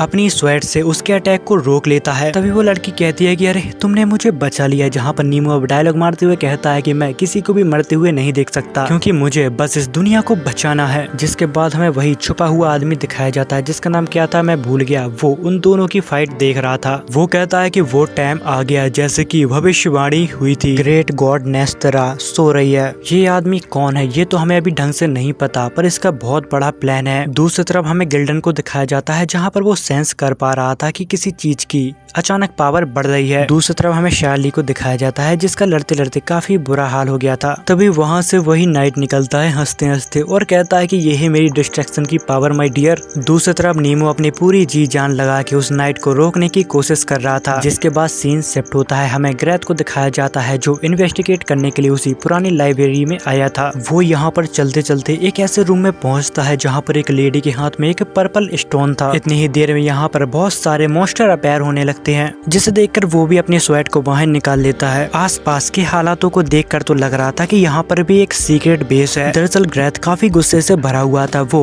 कैरल का बदला लेना चाहता था, इसलिए वो बहुत बुरी तरह से एक एक करके सभी मॉन्स्टरों को मारने लगता है। दूसरी तरफ वॉल्केनो के पास बहुत से मॉन्स्टर मर चुके थे, पर अब भी बहुत सारे मॉन्स्टर आते जा रहे थे और अकेडमी की आर्मी अब उनका सामना नहीं कर पा रही थी क्योंकि वो लोग काफी देर से लड़ रहे थे और वो अब थक चुके थे। दूसरी तरफ नीमो भी उन नाइट से बहुत ही बुरी तरह से पिट रहा था, लेकिन फिर भी नीमो हार मानने का नाम नहीं ले रहा था। बार बार उनके ऊपर अपनी पूरी ताकत से अटैक करता रहता है। ये देख के फारिया और शैली में भी लड़ने की ताकत आ जाती है, जिसके बाद वो भी उन्हीं के साथ फाइट करने लगती है। तभी उनमें से एक नाइट काफी ज्यादा गुस्सा हो जाता है और बोलता है कि तुम्हारी हिम्मत कैसे हुई मेरे सामने जवान चलाने की, अब तुम सारे लोग मरोगे। इस अटैक से उसके टीममेट भी उसे रोकने की कोशिश करते हैं, लेकिन वो किसी की भी नहीं सुनता। उसके दिमाग में बस खून सवार होता है। तभी नीमो यहाँ पर कहता है कि मुझे पता था कि वो एक साथ बिल्कुल काम नहीं कर सकते। तभी फारिया कहती है कि वो लोग कितने भी ताकतवर हो पर वो लोग एक नहीं है, इसलिए हमारे जीतने की उम्मीद अभी भी है। दूसरी तरफ जॉ और गिल्डन अपनी आर्मी का हौसला बढ़ा रहे थे कि दुश्मन चाहे जितना ताकतवर हो लेकिन हम मरते दम तक हार नहीं मानेंगे। दूसरी तरफ हमें नाइट को दिखाया जाता है जो 7 नाइट से फाइट कर रहे थे। तभी उनको अचानक झटका सा लगता है। वो लोग अपनी स्पिरिट के ऊपर ज्यादा देर तक कंट्रोल नहीं कर पाते हैं और उनकी स्पिरिट की बेड़ियां टूट जाती हैं और वो यहाँ पर आजाद हो जाते हैं, जिस वजह से उनकी बॉडी की वाट लग जाती है, जिस वजह से वो यहाँ पर बहुत ज्यादा कमजोर पड़ जाते हैं और मौके को देखकर नीमो और शैली उनके ऊपर अटैक करने लगते हैं और कुछ देर में उसको खत्म कर देते हैं, जिसे देखकर दूसरा नाइट डर जाता है और वो यहाँ से भागने लगता है। पर यहाँ पर उन नाइट में से एक लड़की यहाँ पर खड़ी होती है, जिससे देखकर शैली कहती है कि लगता है तुमने अपना नियंत्रण खो दिया है, इसलिए अब तुम क्या करोगे। दूसरी तरफ गैथ एक मॉन्स्टर को मारते मारते थक चुका था, लेकिन वो मर ही नहीं रहा था। तभी उसकी मदद करने यहाँ पर सोफी आ जाती है। तभी सीन शिफ्ट होता है जहाँ पर नीमो फारिया और शैली से कहता है कि तुम दोनों मंदिर जाओ, मेरे बिना मेरी चिंता मत करो, मैं ठीक रहूंगा। फारिया समझ जाते हैं कि नीमो के दिमाग में कोई प्लान है, जिसके बाद वो दोनों यहाँ से चले जाते हैं। जिसके बाद नीमो उस लड़की से कहता है कि आखिर में तुम और मैं भाई बहन की तरह हैं। उस लड़की को लगता है कि इसे भी शायद मेरे मास्टर ने बनाया होगा, जिस पर वो कहती है कि बताओ तुमने हमें धोखा क्यों दिया, तुम भी चुने गए हो बिल्कुल हमारी तरह। इतना कह के वो नीमो के ऊपर अटैक करने लगती है, लेकिन अब वो नीमो के सामने काफी ज्यादा कमजोर थी, जिस पर नीमो कहता है क्योंकि मैं आजाद हूँ, मैं एक नई जिंदगी चाहता हूँ। तभी हमें दूसरी तरफ फारिया और शैली को दिखाया जाता है जहाँ पर वो लोग बात कर रहे थे कि मुझे उम्मीद है कि वो ठीक होगा। वो लोग आमिस ग्रेमैन की तरफ बढ़ रहे थे। तभी हमें दूसरी तरफ एक फाइट को दिखाया जाता है जहाँ पर वो लड़की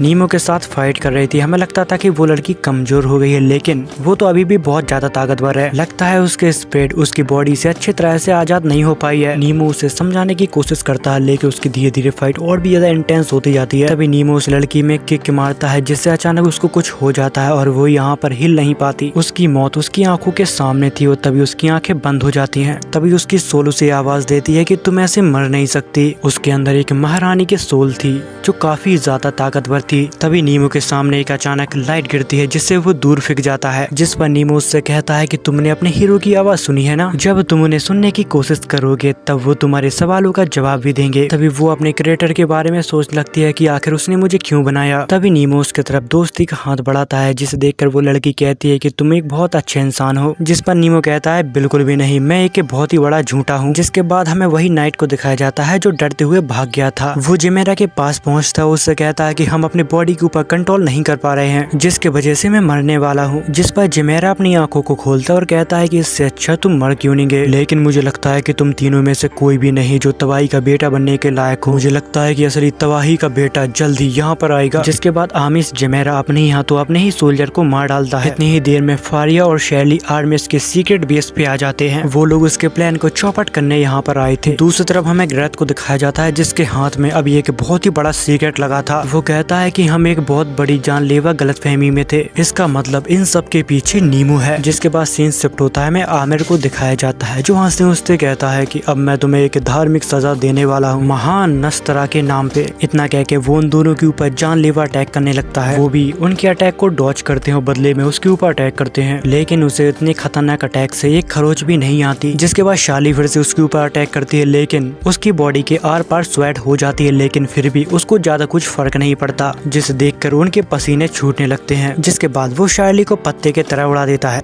जिसके बाद सीन एलन के पास्ट की तरफ शिफ्ट होता है, जहाँ पर कोई भी उसका दोस्त नहीं बनना चाहता था। सभी लोग उससे दूर भागते थे क्योंकि वो फ्यूचर को देख सकती थी। वो ये बात जब वो लोगों को बताती है तो वो लोग उससे डरने लगते हैं और उससे दूर भाग जाते हैं, क्योंकि सभी को लगता है कि वो लड़की श्रापित है। इसी तरह एलन का कोई भी फ्रेंड नहीं था, पर उसकी एक फ्रेंड थी, बट सैडली उसकी भी डेथ हो जाती है। अब वो इस दुनिया में अकेली पड़ चुकी थी। तभी एक दिन उसकी मुलाकात होती है कि फारिया नाम की लड़की से, जिससे उसकी बहुत ही अच्छी दोस्ती होती है। जिस बात को काफी वक्त गुजर गया था, लेकिन वो लोग अभी भी बहुत ही अच्छे दोस्त थे। जिसके बाद वापस सीन प्रेजेंट में शिफ्ट होता है, जहाँ पर वो आदमी उन दोनों को मारने के लिए आगे बढ़ रहा था। फारिया उसका सामना करने की कोशिश करती है, लेकिन वो बहुत ही ज्यादा ताकतवर था। इतनी ही देर में यहाँ पर नीमो आ जाता है। उसके साथ वो लड़की भी होती है जिसको नीमो समझाने की कोशिश कर रहा था। तभी दूसरी तरफ हमें जॉ और गिल्डन को दिखाया जाता है, जहाँ पर वो सभी मॉन्स्टरों को खत्म कर चुके होते हैं। जहाँ पर जॉ कहता है कि मुझे लगता है कि ये आखिरी वाला था। वो लोग जहाँ पर खड़े होते हैं वो एक सीक्रेट जगह लग रही थी, जिसके बारे में एलन ने उसे पहले ही बता दिया था। जिसके बाद वो लोग एक सिंबल के ऊपर एक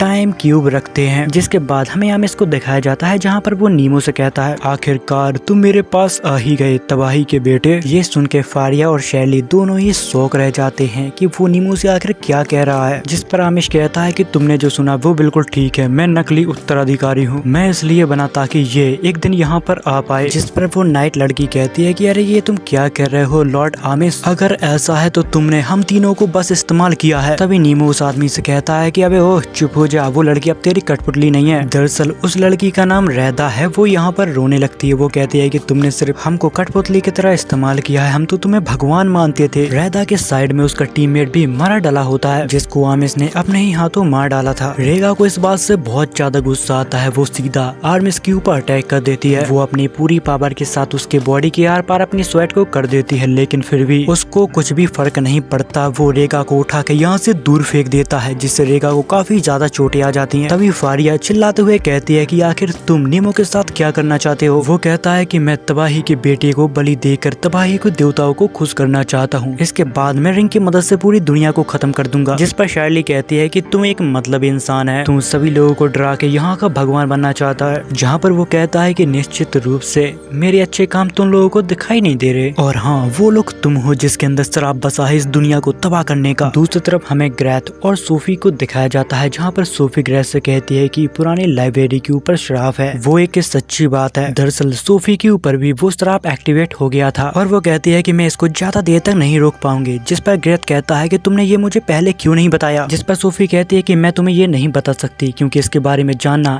एक जानलेवा बीमारी की तरह है। जिस पर ग्रेथ कहता है कि मुझे फर्क नहीं पड़ता, मुझे सच्चाई जाननी ही होगी। यही एक तरीका है कैरल की यादों को सम्मान देने का। तभी सोफी कहती है कि ठीक है मैं तुम्हें सब कुछ सच बता देती हूँ। तभी दूसरी तरफ हमें नीमो को दिखाया जाता है जो आर्मी से बहुत बुरा पिटता है। वो नीमो को अपने मैजिक में जकड़ लेता है, उसी के साथ बाकी के लोग भी जमीन पर पड़े होते हैं। तभी आर्मी नीमो को एक बहुत ही खतरनाक झटका देता है जिससे नीमो की रूह कांप जाती है। उसे लगता था कि ऐसा करने से नीमो की असलियत सामने आ जाएगी। आखिर वो तबाही का बेटा है तो उसे अपनी असली ताकत मुझे दिखानी ही होगी। ऐसा करते करते उसको काफी देर हो जाती है और वो गुस्से में कहता है कि तुम अपना असली चेहरा मुझे दिखाओ। इतनी ही देर में एलन यहाँ पर आ जाती है, जिसे देखकर वो कहता है कि अरे तुम कौन हो। जिस पर एलन कहती है कि मैं तो तुम्हारी हार देखने के लिए आई हूँ। जिस पर वो कहता है कि अरे क्या बकवास कर रही है छोरी। तभी एलन फारिया से कहते हैं कि ये सब मेरे ऊपर छोड़ दो प्रेसिडेंट, मैं सब कुछ संभाल लूंगी क्योंकि हमारे पास एक हुक्म का इक्का है। तभी शर्ली सोचती है कि मैंने कभी इसको अपनी शक्तियों का इस्तेमाल करते हुए नहीं देखा, पर शायद प्रेसिडेंट को पता होगा क्या है ये। दरअसल एलन के पास टाइम पावर थी, तभी वो अपनी पावर को एक्टिवेट करती है जिसे देखकर आर्मी से डर जाता है। जिसके बाद जहाँ पर जो गिल्डन होते हैं वहाँ पर भी सिंबल एक्टिवेट हो जाता है। उसकी पावर से यहाँ पर अर्थ सेक होने लगती है। आर्मिस को यहाँ पर कुछ भी समझ में नहीं आता। वो अपने अटैक को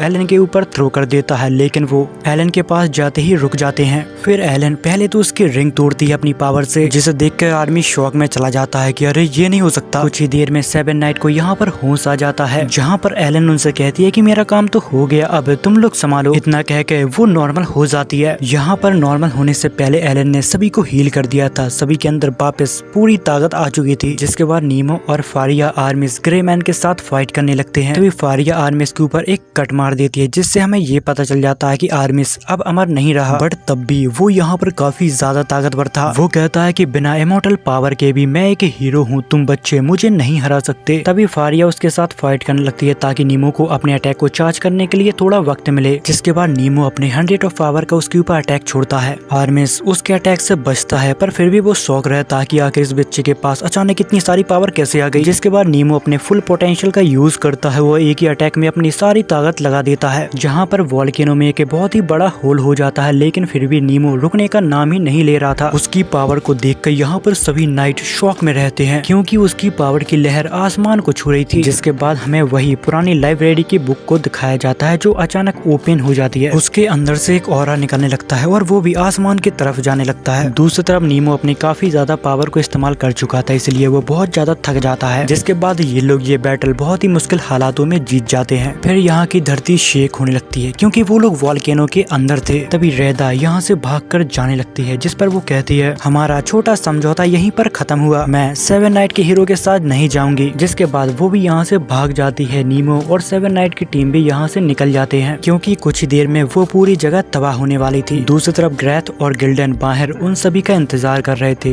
क्योंकि उनको बहुत चिंता हो रही थी। जैसे ही वो लोग आते हैं उन दोनों को यहाँ पर बहुत खुशी होती है। जिसके बाद वो सभी लोग अपने अकेडमी की तरफ निकल जाते हैं। तभी मलबे के अंदर हमें आर्मिस ग्रे का हाथ दिखाया जाता है, पता नहीं कैसे, पर वो यहाँ पर जिंदा बच गया था। बट उससे क्या फर्क पड़ता है, अब उसको भी कर्ज लग गया था। तभी पीछे से एक आवाज आती है, वो कहती है कि तुमने कितना अच्छा काम किया है आर्मिस ग्रे मैन। वो एक सोल थी जो सोफी की तरह दिख रही थी। दरअसल ये वही लेडी है जिसकी वजह से आर्मिस यहाँ पर रह रहा है। वो इसके हर ऑर्डर को मानता है और जैसा वो कहती है वैसा आर्मिस करता है। वो कहती है कि मुझे उम्मीद थी कि तुम मेरे भरोसे पे खरे उतरोगे, लेकिन तुमने तो मेरा भरोसा ही तोड़ दिया, इसलिए तुम्हें अब इस दुनिया को छोड़ना होगा। इतना कह के वो उसको क्रिस्टल में बदल देती है और उसको खत्म कर देती है। तभी यहाँ पर एक ट्विस्ट आता है। रैदा ये सब कुछ छिपकर सुन रही थी। दूसरी तरफ नीमो और बाकी के 7-9 जैसे ही मेंशन पहुंचते हैं तभी ग्रैथ उन सभी को घेर लेता है और उनके ऊपर अपनी स्वेट को पॉइंट कर लेता है और वो कहता है कि मैं तुम्हें अपनी हिरासत में ले रहा हूँ। जिस पर जो कहता है कि अरे तुम पागल हो गया है क्या? पर ग्रैथ उसे कहता है कि नहीं, ये बंदा इंसान नहीं है, ये नकली अधिकारी है जिसको फेजेस ने बनाया है। तभी गिल्डन कहता है कि सच बताओ तुम मजाक कर रहे हो ना? वो कहता है बिल्कुल भी नहीं, क्योंकि कैरल की मौत और बाकी सभी की ये सब नीमो ने ही किया है। अब नीमो के ऊपर जान लेने का इंजाम लग गया था और उसे अब लोगों ने जेल में डाल दिया था। तभी उससे मिलने के लिए यहाँ पर फारिया और एलन आते हैं, जहाँ पर फारिया कहती है पहले लाइब्रेरियन ने अपनी आत्मा को फेजेस को बेच दिया था, क्या तुमने भी उनके साथ गठबंधन किया है? उन्हें लगता है कि वो जेनियस की शक्ति थी जो अपने शराब से लोगों को मार रही है। वो कहती है कि अब मैं समझ गई हूँ कि तुम्हें ग्रेमैन ने तबाही का बेटा क्यों कहा था। इतनी ही देर में यहाँ पर ग्रैथ आ जाता है। वो कहता है कि उसने बिल्कुल सही कहा था, वो काली शक्तियों का इस्तेमाल करता है हमारे स्कूल पर संकट लाने के लिए। जिसके बाद हमें 7-9 के एक मीटिंग को दिखाया जाता है। यहाँ पर बिल्कुल खामोशी छाई हुई थी। तभी गिल्डन कहता है कि नीमो हमारे साथ काफी समय से लड़ रहा है, वो ऐसा नहीं कर सकता यार। जहाँ पर ग्रैथ उससे कहता है कि सोफी ने पूरी जांच पड़ताल करने के बाद मुझे बताया है, मेरे पास उसके खिलाफ सारे सबूत हैं। उसी के साथ वो ये भी कहता है कि जिनसे तुम मिले थे वॉल्केनो के अंदर, वो 3 नकली अधिकारी, वो लोग बिल्कुल नीमो जैसे ही हैं, मतलब कि नीमो उन सभी लोगों से मिला हुआ है। जिसके बाद वो ने के पुराने रिकॉर्ड के बारे में दिखाता है जहाँ पर नीमो जैसा एक हीरो था। तभी गिल्डन कहता है तुम भी यार क्या बात कर रहे हो, वो शराब तो जब नीमो का जन्म नहीं हुआ होगा उससे पहले का है। तभी यहाँ पर जो भी कहने लगता है कि देखो मैं ठुकरा नहीं सकता, जब से नीमो इस एकेडमी में आया है तब से हाथ से कुछ ज्यादा ही बढ़ने लगे। यहाँ पर एक लौता गिल्डन ही होता है जो नीमो का पक्ष ले आता। वहाँ की सभी लोग यहाँ पर उसका विरोध कर रहे थे। गिल्डन कहता है कि तुम लोगों को ऐसा क्यों लगता है कि नीमो उन्हीं के साथ मिला हुआ है, ऐसा भी तो हो सकता है कि वो उनका शिकार हो। तभी फारिया उसकी बात सुनकर कहते हैं कि हाँ वो शिकार बिल्कुल हो सकता है, इसीलिए हमने बस उसे बंद किया है, अगर हमने उसे छोड़ दिया तो एकेडमी के सारे लोग घबरा सकते हैं। तभी ग्रैथ कहता है कि मैं ऐसा नहीं चाहता कि तुम उसे आजाद करो, उसने कैरल की जान ली है, तुम ये मत भूलना, मैं बस सच्चाई को जानना चाहता हूँ कि आखिर क्या हुआ था उस दिन। तभी यहाँ पर फारिया कहती है कि मैंने उसे अपने पास इसलिए रखा ताकि उसकी शक्तियों के बारे में मैं जान सकूं। अब इनकी बातचीत सुनकर हमें लग रहा था कि सिर्फ एक इंसान को छोड़कर सभी लोग नीमो के खिलाफ हो गए हैं, बल्कि नीमो ने तो उन सभी की जान भी बचाई, लेकिन फिर भी। तभी गिल्डन गुस्सा होते हुए यहाँ पर कहता है कि तुम लोग ऐसा कैसे कह सकते हो यार, वो हमारा दोस्त है। तभी यहाँ पर जो बोलता है कि यकीनन वो हमारा दोस्त है, लेकिन वो फेजिस के साथ है तो वो अब हमारा दोस्त नहीं रहा। यहाँ पर शार्ली भी कहती है कि जो बिल्कुल ठीक कह रहा है, जिस पर वो कहता है तो फिर ठीक है, अब मैं नीमो को खुद ही बचाऊंगा। इतना कह के वो यहाँ से चला जाता है। तभी दूसरी तरफ हमें नीमो को दिखाया जाता है जो जेल में बड़ा ही मायूस बैठा था। तभी उसके पास यहाँ पर ग्रैथ आता है। वो नीमो से कहता है कि जीनियस को बुलाने की कोशिश भी मत करना, यहाँ का जादुई गोला उत्तर अधिकारी को रोकता है, ये जगह तुम्हारे ऐसे खतरनाक लोगों को एक जगह पे कैद करने के लिए है। यहाँ पर नीमो हंसते हुए उससे कहता है कि मुझे अपनी पावर का इस्तेमाल करने का यहाँ पर कोई भी इरादा नहीं है, मुझे तुम में से किसी से भी नहीं लड़ना है। तभी ग्रैथ उसके ऊपर अपनी पावर का इस्तेमाल करता है और उसकी सेट यहाँ पर फट जाती है। तभी उसका डीमन हाथ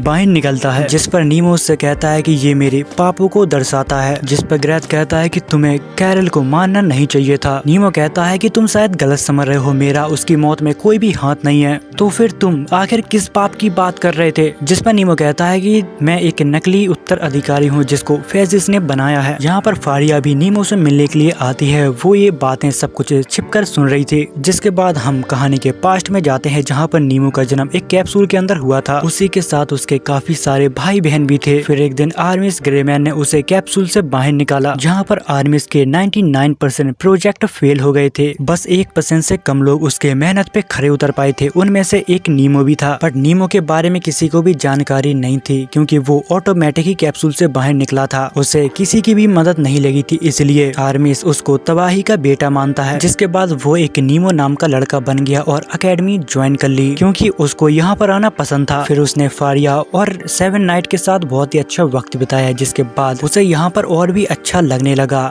ये बात छुपकर फारिया भी सुन रही थी, जिस पर ग्रैथ गुस्से में कहता है कि ये इंसान बनने का नाटक बंद कर। जिस पर नीमो शांति से कहता है कि मैं तुम लोगों को दोष नहीं देता, अगर मैं तुम्हारी जगह पे होता तो यही करता, इसलिए तुम अपनी तलवार को निकालो और मुझे मार डालो क्योंकि मुझे तुम लोगों से नहीं लड़ना। तभी गुस्से में ग्रैथ अपनी तलवार को बाहर निकालता है। फिर कहता है कि नहीं, अभी मैं तुमको जिंदा रहने दूंगा, मैं तुम्हें तब मारूंगा जब मेरे पास सारे सबूत आ जाएंगे। इतना कह के वो यहाँ से चला जाता है। रात होते ही फारिया अपनी स्पिरिट से पूछती है कि आखिर पुरानी लाइब्रेरी में क्या हुआ था। वो उसे अपना हाथ दिखाती है, जिसे देखकर फारिया कहती है ये तो वही है जिससे कैरल की जान गई थी। जिस पर इनोमिया की स्पिरिट कहती है क्या तुम सब कुछ दाव पे लगाने के लिए तैयार हो उसके लिए। जिस पर फारिया कहती है कि मैं बस नीमो की मदद करना चाहती हूँ, मैं उसे मरते हुए नहीं देख सकती। जिस पर वो स्पिरिट कहती है तो फिर ठीक है, अब मैं तुम्हें सब कुछ बताती हूँ। जिसके बाद वो एक सीक्रेट दरवाजा खोलती है। जब फारिया उसके अंदर जाती है तो उसके सामने एक बुक रखी होती है जो काफी ग्लो कर रही थी। जब वो उसके पास जाती है तो वहाँ पर एक ब्लैक ऑरा फ्लो होने लगता है और उसके सामने सारी सच्चाई आ जाती है। जिसके बाद सीन कट होता है जहाँ पर गिल्डन एक आदमी को मना रहा था, जहाँ पर वो कहता है कि मेरा काम है नियमों को मानना, ना ही उनको तोड़ना। जिस पर वो कहता है कि मैं आपको नियम तोड़ने के लिए नहीं कह रहा। जिस पर वो कहता है कि सर आपने काफी गलत इन्वेस्टमेंट की थी जिससे आपके ऊपर काफी कर्जा आ गया था। ये सब तुम्हें कैसे पता? जिस पर वो कहता है कि तुम्हें पता है ना कि मैं एक राजकुमार हूँ, शायद मैं तुम्हारी कुछ मदद कर सकता हूँ। जिस पर वो आदमी कहता है कि देखो मुझसे जो हो सके मैं पूरी कोशिश करूंगा, पर मैं उससे ज्यादा कुछ भी नहीं कर सकता। जब गिल्डन यहाँ से बाहर निकलता है तो बाहर सैडली खड़ी होती है, जहाँ पर गिल्डन उससे कहता है क्या तुमने सब कुछ सुन लिया, जिसे वो हाँ में जवाब देती है। वो यहाँ पर नीमो के सपोर्ट में बात करती है, जिसे देखकर गिल्डन काफी खुश हो जाता है। जिसके बाद हमें जॉ को दिखाया जाता है जहाँ पर वो अपना डेली रूटीन कंप्लीट कर रहा था। इतनी ही देर में यहाँ पर मिस सोफी आती है। वो जो को काफी परेशान देखती और कहती है कि मैं तुम्हारी परेशानी सुनने के लिए तैयार हूँ। जिस पर जो कहता है कि मुझे नहीं पता कि वो मेरा दुश्मन है, पर इतना मुझे पता है कि वो एक बहुत ही अच्छा बंदा है। तभी मिस सोफी उसका चेहरा पकड़ती है और कहती है कि तुम कितने अच्छे हो जो। वो उसे किस करने वाली थी लेकिन जो यहाँ पर काफी घबरा जाता है। जिस पर सोफी कहती है कि तुम बिल्कुल वैसे ही आदमी हो जैसा मैंने सोचा था। जिसके बाद हमें काल कोठरी में नीमो को दिखाया जाता है। दूसरी तरफ फारिया उस पल को याद करती है जहाँ पर उसकी पहली बार नीमो से मुलाकात हुई थी। वो उसके गाँव में आई होती है जहाँ पर नीमो पैदा हुआ था। जहाँ पर फारिया को उसके घर में एक ऐसी तस्वीर मिलती है जहाँ पर उसके मॉम और उसके फादर भी थे।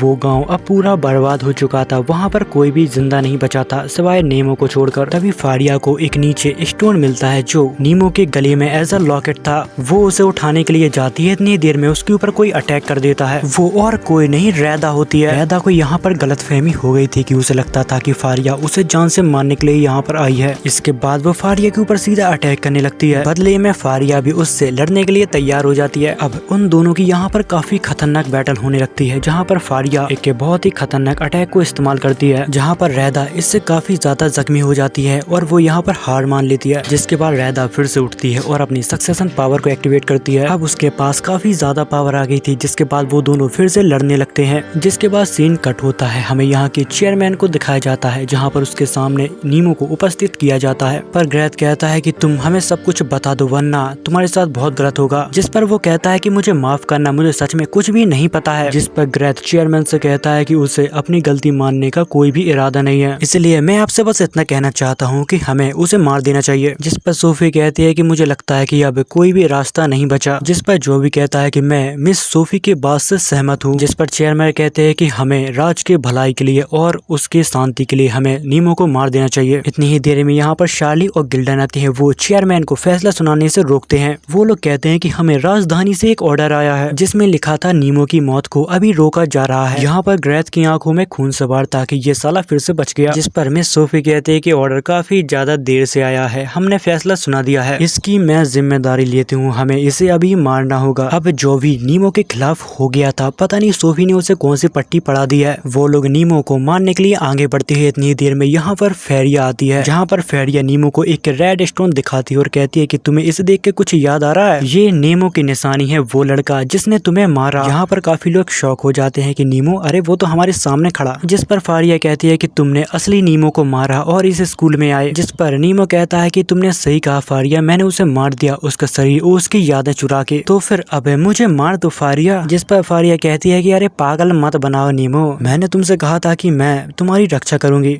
जिसके बाद वो जॉ और ग्रेथ के साथ भिड़ जाती है। वो सभी लोग मिलकर नीमो को यहाँ से निकाल देते हैं। अब वो लोग समझ गए थे कि मिस सोफी फेसियस का पार्ट है। तभी नीमो यहाँ पर रैदा को देखता है, जिसे देखकर वो काफी हैरान हो जाता है, जहाँ पर वो कहता है कि तुम यहाँ पर क्या कर रही हो। जिसके बाद हमें एक फ्लैशबैक को दिखाया जाता है, जहाँ पर फारिया ने रैदा को फाइनली हरा दिया था। फिर उनने दोस्ती का हाथ आगे बढ़ाया क्योंकि उन दोनों का मकसद सिर्फ एक ही था। तभी अचानक उनकी शिप को एक बड़ा झटका लगता है। जब वो लोग नीचे देखते हैं तब नीचे नीचे से एक पर्पल ग्लो का ऑरा आसमान की तरफ फ्लो हो रहा था, जिसे लेकर एकेडमी में भी काफी लोग परेशान थे। वो एक बहुत ही अजीब सा भवंडर था जिसने उनकी एकेडमी की 80% बैरियर को तोड़ दिया था। अब उनके पास सिर्फ 60 घंटे बचे थे इस दुनिया को इस मुसीबत से बचाने के लिए। ये सुनते ही वो लोग घबरा जाते हैं, क्या दुनिया फिर से तबाह होने वाली है। तभी ग्रेथ यहाँ से गुस्से में जाने लगता है, जहाँ पे जो उससे कहता है कि तुम कहाँ पर जा रहे हो।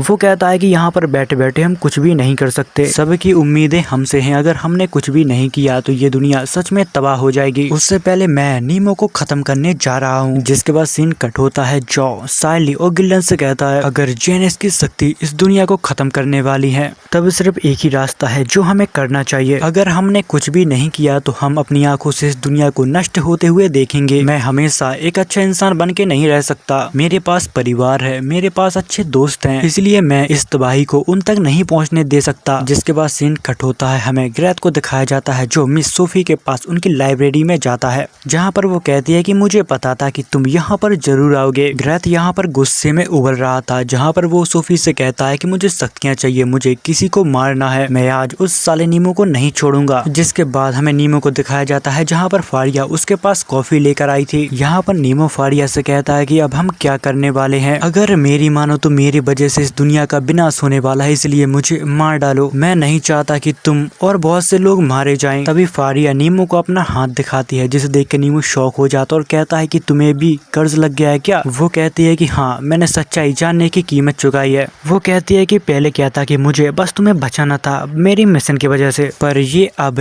उससे कुछ ज्यादा है। वो कहती है कि जब मैं तुम्हारे साथ होती हूँ तब मुझे ऐसा लगता है कि मुझे अब अपनी जिंदगी से छुट्टी मिल गई है, मैं बहुत रिलैक्स हो जाती हूँ। एक चीज है जिसके बारे में मैं हमेशा सोचती हूँ। जिस पर नीमो कहता है कि अरे मुझे भी बिल्कुल ऐसा ही महसूस होता है। जिसके बाद फारिया कहती है कि चलो हमें वापस चलना होगा, बुरे समय पे हमें उनका साथ देना ही होगा। नीमो उसकी बात को मान जाता है और कहता है कि चलो एक साथ चलते हैं। जिसके बाद सीन कट होता है। हमें ग्रेथ को दिखाया जाता है जो सोफी के सामने काफी बुरी हालत में पड़ा हुआ था। उसे देखकर ये लग रहा था कि कहीं वो शक्ति लेने के चक्कर में निपट ना जाए। दूसरी तरफ एलन भी अपने टाइम टोटके कर रही होती है। वो कहती है कि मैं जल्द ही भविष्य के अंत में पहुंच जाऊंगी जो मैं देख सकती हूँ, और मुझे विश्वास है कि वो बहुत ही अच्छा होगा। दूसरी तरफ नेमो, फारिया और रैदा उन लोगों को बचाने के लिए जाते हैं। तभी रास्ते में आदि 7 नाइट की टीम उन्हें रोकने की कोशिश करती है, जहाँ पर फारिया उनसे कहती है कि तुम मेरे रास्ते से हट जाओ। जिस पर वो लोग कहते हैं कि अरे हट जाएंगे छोरी, पर नीमो पहले हमें दे दो। पर फारिया उनकी बात नहीं मानती और उनको सीधा मुंह पे मना कर देती है। जिसके बाद वो लोग लड़ने के लिए यहाँ पर तैयार हो जाते हैं, पर नीमो उन्हें समझाते हुए कहता है कि अरे हमने अगर कुछ नहीं किया तो दुनिया खत्म हो जाएगी। उन लोगों की यहाँ पर बातचीत बढ़ने लगती है। इतनी देर में यहाँ पर रैदा आ जाती है, जहाँ पर जो उससे कहता है कि आ जाओ, क्या तुम हम तीनों से लड़ सकती हो। जिसके बाद रैदा जो से फाइट करने लगती है और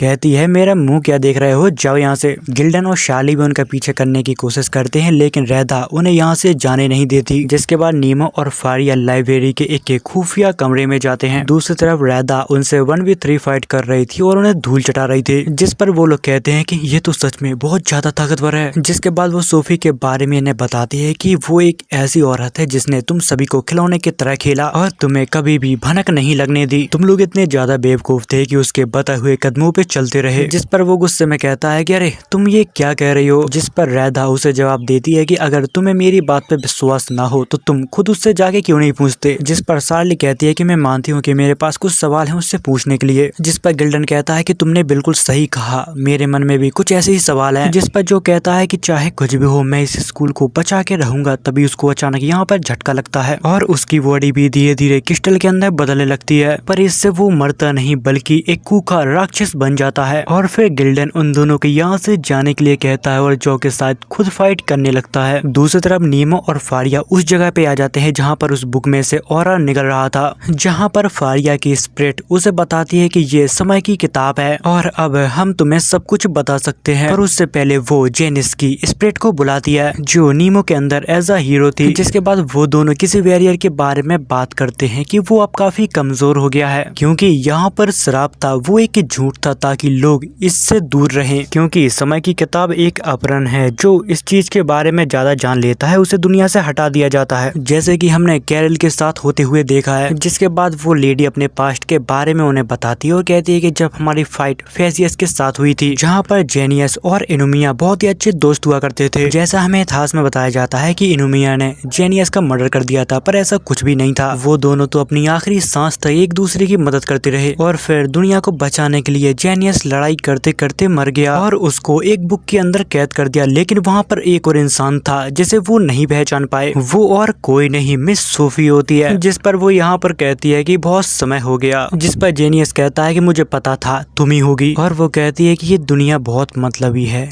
इसको बचाने का कोई मतलब नहीं बनता, क्योंकि उसके पास्ट में कुछ ऐसा हुआ था जिसको वो अभी तक नहीं भूल पाई और उसका बदला अभी भी इस दुनिया से ले रही है। तभी नीमो कहता है कि जो भी हो, पर मैं तुम्हें इस दुनिया को तबाह करने नहीं दूंगा। तभी तुरंत नीमो उसके ऊपर अटैक करने लगता है, पर सोफी के सामने तो नीमो एक चिलगोजा था। फारिया सोफी से कहती है कि अगर तुम फेसियस का हिस्सा हो तो इनुमिया को ये सब पता चल जाता, जिस पर वो कहती है कि बिल्कुल, इसलिए तो जेनियस ने मुझे मारा था, इनुमिया को नहीं। और जैसे ही सोफी मरती है, उसने अपना बैकअप प्लान पहले से ही तैयार करके रखा था, जिसके बाद वो बॉडी इसको चेंज करती रही और हजारों साल तक जिंदा बनी रही। जिस पर नीमो उसके ऊपर गुस्सा होने लगता है और कहता है कि ऐसा करके तुमने कई लोगों की जान ली और कई लोगों की जिंदगी बर्बाद कर दी। बट अब सवाल आता है कि वो नीमो को आखिर क्यों मारना चाहती है, क्योंकि बात क्या है कि समय की किताब को सिर्फ नीमो ही खोल सकता है, उसके कैद को हटा सकता है, बट उसी के साथ वो उसको बदल भी सकता है। अब उन दोनों ने सोफी की बहुत बकवास सुन ली थी, जिसके बाद फारिया सीधा सोफी के ऊपर जाके अटैक करने लगती है। यहाँ पर नीमो भी अपने डेंजर अटैक को तैयार करने की कोशिश कर रहा था। इतनी देर में ग्रेथ उसके ऊपर हमला कर देता है, उसका एक हाथ काट डालता है और फिर नीमो को इतनी बुरी तरह से मारता है कि देखकर लग रहा था कि नीमो की अब शायद मौत हो चुकी है। इतनी ही देर में वो बुक यहाँ पर एक्टिवेट हो जाती है। ग्रेथ जैसे ही नीमो के खून को देखता है वो एकदम डर जाता है, जिस पर सोफी कहती है कि बहुत बढ़िया ग्रेथ, तुमने बहुत अच्छा काम किया। जिसके बाद सोफी उसे मार डालती है और कहती है कि बस तुम थोड़ी बेवकूफ हो। यहाँ पर फारिया काफी डरी हुई थी, क्योंकि उसको लग रहा था कि नीमो अब शायद मर चुका है, क्योंकि उसकी सांसें नहीं चल रही थी और वो यहाँ पर जोर जोर से रोने लगती है। जिस पर सोफी हंसने लगती है और कहती है कि अब कोई नहीं बचा है जो जेनियस की शक्तियों का इस्तेमाल कर सके, क्योंकि वो बुक एक्टिवेट हो गई थी और उसका कैद खुल चुका था। फारिया नीमो को अपने सीने से लगा के रो रही होती है। इतनी देर में उनके नीचे एक सैम्बल अपीयर होता है। तभी वहाँ पर अचानक टाइम रिवर्स होने लगता है, जिसे देखकर वो सभी लोग शॉक हो जाते हैं।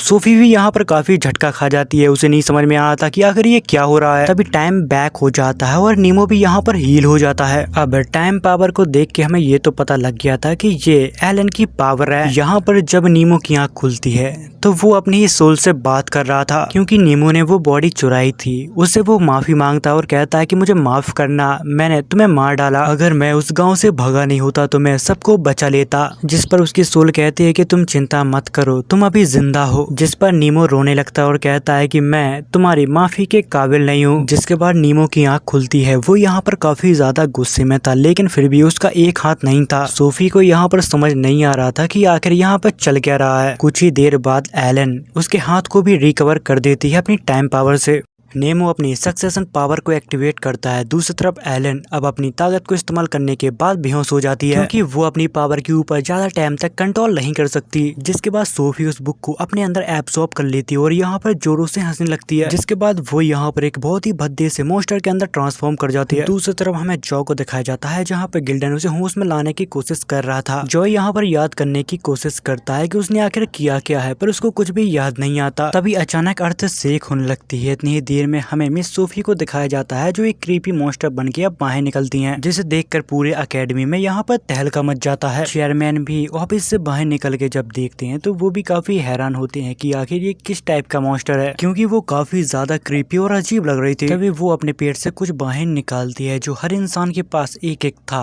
वो उसको जकड़ के अपने अंदर ले जा रहा था। तभी सोफी की बॉडी से बहुत सारे मॉन्स्टर बाहर निकलने लगते हैं। दूसरी तरफ जो और गिल्डन को हमें दिखाया जाता है, जो भाग के एकेडमी की तरफ जा रहे थे। तभी गिल्डन उससे कहता है, क्या तुम्हें विश्वास है कि तुम उस चीज को संभाल सकते हो? जिस पर वो कहता है, मुझे नहीं पता, पर हमें उसको रोकना ही होगा। यहाँ पर पूरी एकेडमी में मॉन्स्टर चारों तरफ फैल गए थे। वो एक के बाद एक स्टूडेंट को खाते जा रहे थे। तभी फारिया वहाँ पर आती है। वो एक एक करके सभी मॉन्स्टरों को काटना चालू कर देती है। यहाँ पर नीमो को उसका इतना बड़ा रूप देख के उसको कुछ भी समझ में नहीं आ रहा था कि आखिर मैं इसको किस तरह से हराऊं और मुझे क्या करना चाहिए। तभी उसकी स्पिरिट उसे बताती है कि वो अब तबाही के बवंडर से अटैच हो गई है, बट उसे एक लेग ब्रेकर कैद कर कर देगा। तभी नीमो वहाँ से बचता है क्योंकि उसके ऊपर अब अटैक होना चालू हो गए थे। तभी यहाँ पर रैदा उसे बचाने के लिए आती है, जिस पर नीमो उससे कहता है कि मुझे टाइम दो, मैं कुछ कर सकता हूँ। इतनी ही देर में जॉ और गिल्डन भी यहाँ पर आ जाते हैं। वो भी एक एक करके यहाँ के मॉन्स्टर खत्म करने लगते हैं। दूसरी तरफ हमें एलन को दिखाया जाता है जो अपनी कमजोरी की वजह से जमीन पर लेटी हुई थी। तभी शार्ली उसके पास आती है जहाँ पर वो कहती है कि तुम प्रेसिडेंट को बेवकूफ बना सकती हो लेकिन मुझे नहीं। टाइम कंट्रोल एक प्रमुख जादू है पर इसके कई नुकसान भी हैं, इसलिए मैं हमेशा फ्लो के साथ चलती हूँ। यहाँ पर शार्ली उसकी फीलिंग को समझती है कि वो कहना क्या चाहती है, इसलिए वो उसे अपना ब्लड देती है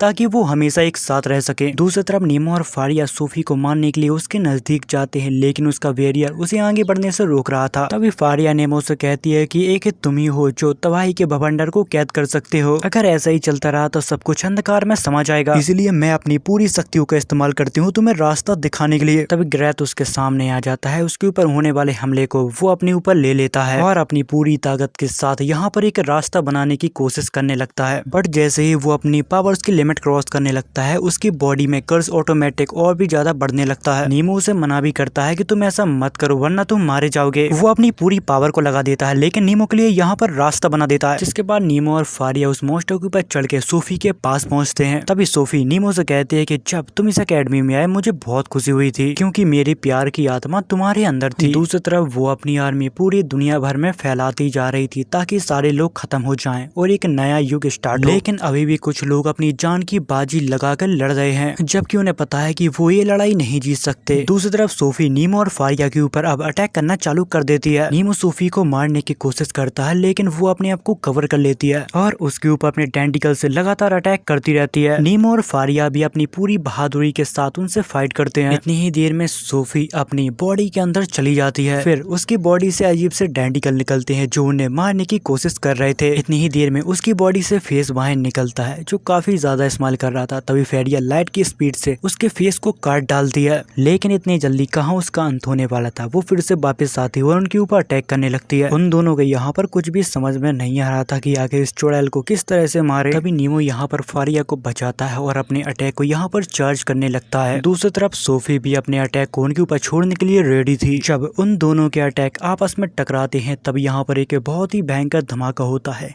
रात का यहाँ पर दिन हो जाता है। ये देखकर सेवन नाइट और सभी लोग उनका हौसला बढ़ाते हैं कि नीमो तुम ये कर सकते हो। जिसके बाद नीमो अपनी पूरी जी जान लगा देता है और सोफी को 2 टुकड़ों में बांट देता है। लेकिन पता नहीं कैसे फिर भी सोफी यहाँ पर सरवाइव कर जाती है और वो कहती है कि तुम सच में तबाही के बेटे हो। जिस पर वो कहता है कि तुम मुझे उस नाम से मत बुलाओ। जिस पर सोफी हंसने लगती है और कहती है कि मुझे लगता है कि तुम लोग अपनी आखिरी सीमा तक पहुँच गए हो। अब मेरे सामने तुम लोग हार स्वीकार कर लो, वैसे भी तुम सभी लोग अब मरने वाले हो। इतना कह के वो अपने पेट से अपनी पावर बाहर निकालने लगती है जिससे चारों तरफ अंधेरा छा जाता है, जिसे देख के लग रहा था कि सोफी को अब कोई भी नहीं रोक सकता। जिस पर नीमो कहता है लेकिन मेरी बॉडी में अभी भी जान है, जब तक जान है तब तक मैं हारूंगा नहीं। अपनी शक्तियों का पूरा इस्तेमाल करने के लिए नीमो अपने डीमन फॉर्म में ट्रांसफॉर्म होने लगता है क्योंकि इस फाइट के बाद उसकी जान भी जा सकती है, इसलिए फारिया उसे आखिरी अलविदा कहती है। जिसके बाद वो दोनों अब आपस में भिड़ गए थे। उनकी ताकत सच में बेमिसाल थी। नीमो अपने डीमन फॉर्म में इतना ज्यादा ताकतवर था कि सोफी उसके सामने टिक ही नहीं पा रही थी। तभी सोफी उससे कहती है कि तुम मान क्यों नहीं लेते कि तुमने पाप किया है, तुमने एक बच्चे की जान ली है। तभी हमें पास्ट के सीन में असली नीमो को दिखाया जाता है जहाँ पर डीमन नीमो मलबे में दबा हुआ था। उसकी जान बचाने के लिए नीमो अपनी पूरी जी जान लगा देता है। जिस पर डीमन नीमो उससे पूछता है कि तुम मुझे काफी ज्यादा दुखी लग रहे हो। बट नीमो को यहाँ पर खून ज्यादा बह चुका था इसलिए उसकी मौत हो जाती है। पर जाते जाते वो कह जाता है कि तुम्हें जीने का पूरा हक है। इसलिए डीमन नीमो ने सिर्फ नीमो की बॉडी ही चुनी क्योंकि वो एक बहुत ही अच्छा इंसान है। इसलिए वो जब इसे ठान लेता है कि अब वो पूरी जिंदगी में कभी भी बुरे काम नहीं करेगा, वो उसके जैसे ही अच्छे रास्तों पे चलेगा और सभी की मदद करेगा। ये सुनकर सोफी को लगता है क्या बकवास है और वो उसको अब अपनी असली ताकत दिखाने लगती है। जहाँ पर नीमो भी अपनी पूरी ताकत के साथ उसके साथ फाइट करने की कोशिश करता है लेकिन यहाँ पर मामला पूरा उल्टा हो जाता है। सोफी उसके शरीर के आर पार अपने नाखूनों को घुसा देती है लेकिन फिर भी नीमो अपनी पूरी जान लगा के उसकी गला दबाने की कोशिश करता है ताकि वो मर जाए। सोफी मरने से पहले गैनेस की तरफ हाथ बढ़ाती है। तभी गैनेस नीमो से कहता है कि बताओ तुम्हारी आखिरी इच्छा क्या है। जिस पर नीमो कहता है कि मैं सभी के लिए एक नया भविष्य चाहता हूँ जहाँ पर लोग शांति से रह सके। इतना कहने के बाद यहाँ पर एक बहुत बड़ा ब्लास्ट होता है जिसे सभी लोग देख के काफी परेशान हो जाते हैं। तभी यहाँ पर सारी पावर इकट्ठा होने लगती है और वो एक बुक बन के नीमो के पास गिर जाती है। खतरा टलने के बाद शहर के सभी लोग अपने घरों की मरम्मत करने में जुट जाते हैं और फिर इसी के साथ इसका सीजन 1 यहाँ पर एंड होता है। उसी के साथ इस चैनल को सब्सक्राइब करके और कमेंट करके मुझे बताना कि आपको ये वीडियो कैसी लगी। तो फिर मिलते हैं अगले वीडियो के साथ, तब तक के लिए बाय।